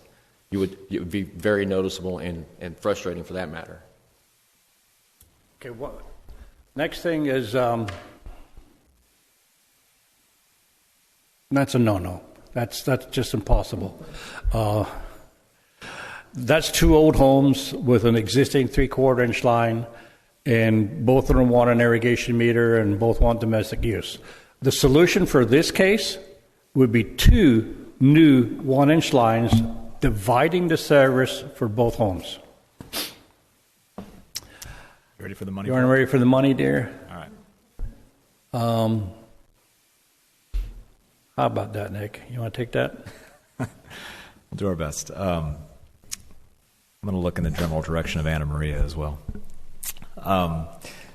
So what we've got is some exercises, some ideas. And getting with USW and getting some numbers from them, we tried to add up what a cost might be to the city to go ahead and prepare a house for that 1-inch single tap plus the meter. The meter itself would cost roughly $400. Then you've got USW supplied cost, which would include the excavation, parts, material, labor, landscaping. They would invoice us, depending on whether it was a short tap or a long tap, that being either having to tap a water line that's on your side of the street or a water line that's across the street. You can see what those two differences are. We would then put a permit fee in there to go ahead and pull the permit to do this. So we're looking at a cost of anywhere between $2,500 and $2,900 to prepare a house that has an existing 3/4-inch meter to go ahead and go up to a 1-inch meter. For those houses in town that might already have an existing 1-inch line, perhaps some of those houses south of Airport, or perhaps just a house that is built now has a 1-inch line, you still have to have the cost of the meter. USW still has to go out and go ahead and install on their side of the line the U-branch, the box, and the labor. Then we would go ahead and add that permit fee in there, so you're looking at possibly $1,300 or so. Other costs to the homeowner to enter into this, obviously they would have to get their own plumber to go ahead and connect that irrigation system to their side of the meter. We would need to go ahead and determine whether or not you had a backflow preventer. Let's say that we had an inspector with the company come out and take a look at your system and they found that you did not have a backflow preventer. You would need to get one. And then, of course, Wouldn't that be covering the permit that you have to have one? you do. No. I don't Well, think so. if you let's say you had an existing irrigation system in the ground and you wanted to add an irrigation meter, and they began to do that, but the inspector came out to check that connection, they might also incidentally see that you don't have a backflow preventer, and then the city would require you to get that. And then obviously there's the cost of the irrigation system itself. This is an eye chart, I know, but basically to give you an idea of what we're looking at here, that top left box is our existing residential monthly utility rate. So that's what we charge right now for a meter. The bottom left is the suggestion or the option that we brought to you, I think the last time we met, where we would basically, that's what an irrigation meter charge might look like. You've got your water base fee at $2. That's basically to cover the costs of the meter in the ground. Keep in mind that for that new account that's set up for that irrigation meter, they're going to charge a little over $1 for that service, so that goes to certainly cover that. Then that 1,000 gallon on the irrigation meter would be charged at the same rate that you have the 1,000 on your regular water meter, so $1.20. Obviously, what you don't see there is the sewer charge, because obviously the whole policy behind this is that if you're putting water in the yard, you're not dumping that into sanitary. We are not charging you for that sanitary service. So let's assume that we do put an irrigation meter in the ground and charge you $2 a month for that water-based fee, plus $1.20 for every 1,000 gallons. In the middle, you can kind of see, well, you can't see, but in the middle, there's basically however many thousands of gallons what that charge would be on that irrigation meter. And then on the far right is an idea of what your potential savings might be depending on how many thousands of gallons you use on that sprinkler meter. So you can see that as you go further to the right, you're using more sprinkler water, you save more per month. If you're using 4,000 on your residential meter and 4,000 on your sprinkler, you're getting a bill that's about $3.60 less than what you would if you put it all through a regular old meter. If you use 8,000 residential and 4,000 sprinkler, you're saving about $5 a month. And then if you're a high user and you use 10,000 through that sprinkler every month, you're potentially saving around $13.40 a month on your irrigation bill, but by having an irrigation meter. But keep in mind that we're not watering 12 months out of the year. So in November, December, January, February, you're still paying that $2 per month water base fee, and that, of course, eats into any profit that you might have. Rod's favorite slide is this slide, which is basically a policy question for council. In the future, if we do go ahead and see a lot of new residential construction pop up, we as a staff want to be able to tell them what the standard is for the design of a new structure. Rod is recommending, we're recommending, 1-inch tap would be required for that new house, that you'd go ahead and do a new sanitary tap at a standard 4 inches, and obviously the meter would be replaced with a new ultrasonic meter. Go ahead. Things to be noted here is that the new 1-inch tap is something that we're putting in on Dorrance. So any of the homes that we are rehabbing or when we rehabilitate the street on Dorrance, each one of those water services will be a new 1-inch tap, and they'll be ready for the division of a sprinkler meter. So again, what I'm looking for is a policy that we have no irrigation meter fee schedule, and/or we have nothing to do with nothing that separates that from the domestic water. It really doesn't become financially viable until the water rates and the sewer rates increase, and we know where they're going. So at this point in time, it's just a matter of developing the policy for the separate irrigation meter and making sure that it requires a 1-inch tap. The other part of that, go back to the sanitary sewer, next slide, is abandonment of the old sanitary sewer tap and the new tap to be installed to a standard 4-inch. Unfortunately, some of the sanitary sewer taps that are within our system are currently 3-inch. It makes it a little difficult for the plumbers to clean them at times, but that was back 40, 50 years ago. They put in 3-inch taps. So if we have a new build, I want to go with a full new sanitary sewer service tap, 4-inch size. And the meters will be the new E-Series ultrasonic with no moving parts, and they will be in the ground for approximately 20 years. With no moving parts, they register every single gallon, every single trickle of water that goes through there for the customers paying exactly for what they're getting. Okay. This is a discussion that y'all had when I was not here. I've heard it over and over and over since then. It's not something that I'm going to do, but some of us may. I think we've made a good decision on upgrading the houses on Dorrance to include the 1-inch feed, and if set them up then if they want to put in a residential meter, they can for both the home and the irrigation. The ones I view the 1-inch meter that we put in on Dorrance as really just setting up for the new larger homes if we get them.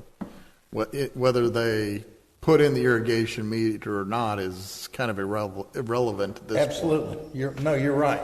But it's setting the standard, Rick, is my thing. It's setting the standard. And so when we come back and have the complete tear down and rebuild, we say, hey, this requires a 1-inch meter. Yeah. Or 1-inch feed. With my experience in new construction and new development, what we're suggesting is pretty much standard. It's SOP. Okay, so the question here is what? Do we want to? Rod's wanting to come out here with a policy. And I see how you wormed that 3-inch into a 4-inch into this policy, Rod. Good move. It's for the protection of the customer, sir. It's just yeah. Well, I mean, I think I'm in favor of going forward with this. You know, it's all new builds 1-inch. When we reconstruct, we go 1-inch to each house. I mean, I know that I don't want to be penalized by my neighbor using too much water, and then I don't have enough pressure. So this is what I would like to see for my house eventually. It won't get there in my house because I live in the cul-de-sac area. You got your own. So, but I mean, I think we do need to then set the rates during the budget cycle to accommodate this. Set the rates to accommodate what, Rick? Well, if somebody comes in and installs a irrigation meter, we need to have a rate schedule for that. Yeah, and that would be the rate. That would be in here. You have two choices: a brand new service tab. Go on the fee schedule. Well, this is to install. I'm talking about the cost of the water, which we had a slide for. Which we've got proposed. We would just need to. Well, that wasn't a proposed. That was an example. Yeah, it's an example based on existing rates. So what you're doing is you're putting in that water-based fee just to have that irrigation meter in the ground, and then you're charging them $1.20 for every 1,000 gallons because that's what we're charging today for every 1,000 gallons. So the ordinance would just be we follow what the current water rate is. That makes it super easy. Yeah, it just goes right up with it. Yep, it would mirror whatever our water fee is. So I see two issues here. One is, do we require it, yes or no? It seems like everybody's pretty much in favor of that. The cost of the go back to the slide showing the single tap meter. If you don't have one, it's going to cost you. Are we happy with that pricing? Well, I mean, I think we just set it such that whatever it costs us is the resident's going to pay it. Whoever wants it pays it. The city, the other residents are not going to subsidize that. Correct. Okay. So we're all in agreement there. So if I come up and I say, I want to get one of those things, they're going to come back and say, USW is going to charge the city $2,400. You pay it up front. Great. It's going to cost you $2,400. That's correct. You pay it up front. Okay. And the permit fee. And then they'll put it in. Then I got to get a plumber to hook it up, put my black backflow preventer in, which goes with the irrigation system, and then I can save my $3. Yep. Again, it's not financially feasible until the rates change. Well, you don't know how long I'm going to live. Come on.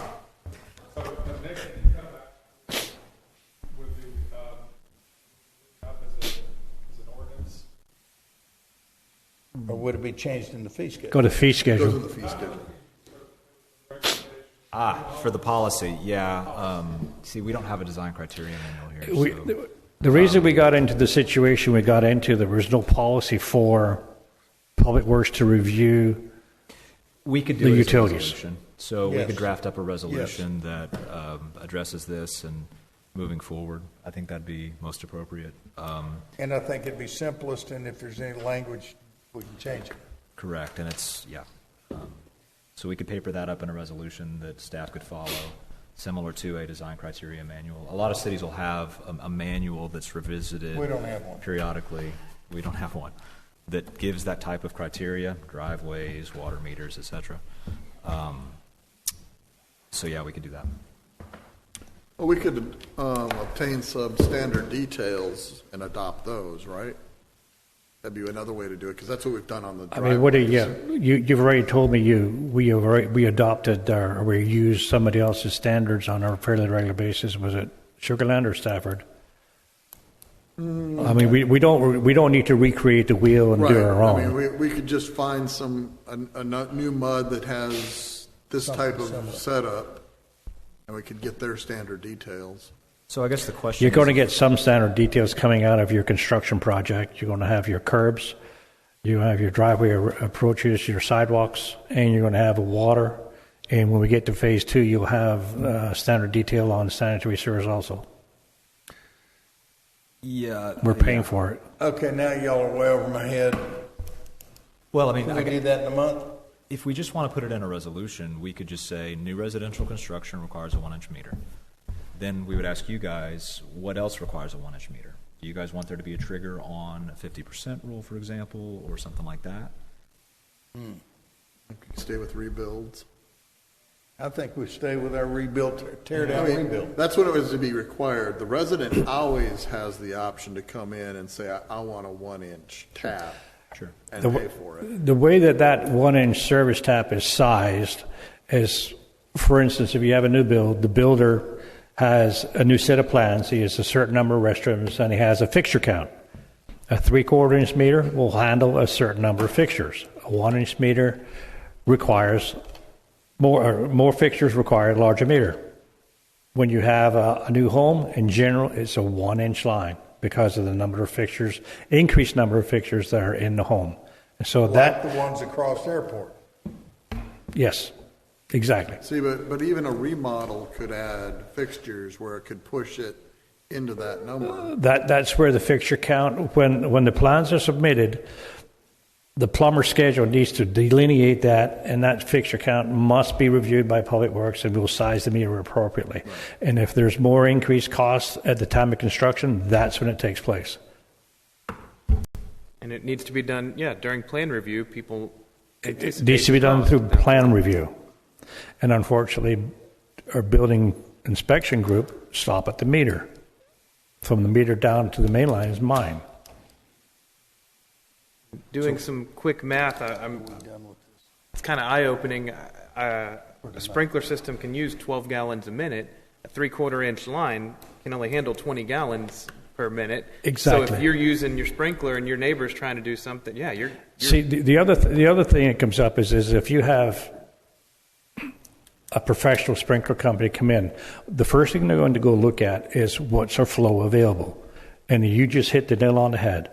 There's insufficient flow for a new sprinkler system with that 3/4-inch line. Yep.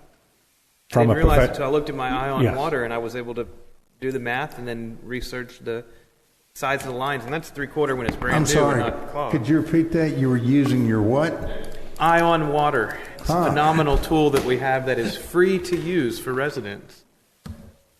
Sign up today. So we can... Where are we at and what do we need to do? I think we've got a direction here. We can bring a resolution that just papers this up for new residential construction so that staff in perpetuity knows this is what we're going to do. Now, when it gets to irrigation, we have nothing right now in the policy that allows for an irrigation meter. So the question would be, do you guys want to pursue putting a fee schedule in there for irrigation meters? Yes. Thank yes. Okay.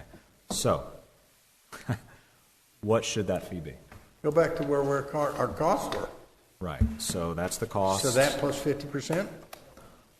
Well, just bring this to the budget session tomorrow and we'll talk about it there.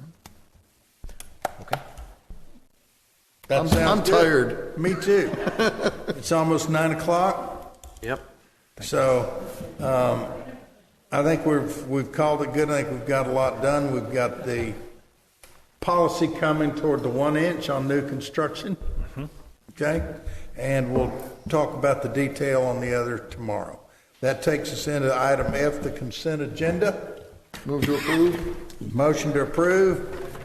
Second, all in favor? Aye. All right. Are we going to table the city administrator's report? Oh, unless Motion to table. motion to table accepted. We'll talk about anything he's got tomorrow. Audience comments, I can't cut that out. Terry, you've already talked. Jimmy, you've already prayed us in. Thank you very much. Anybody else don't see it? That takes us to adjourn with no objections. Let's vote on adjourn. All in favor? Motion to, we're adjourned. Terry, come talk to us if you want to.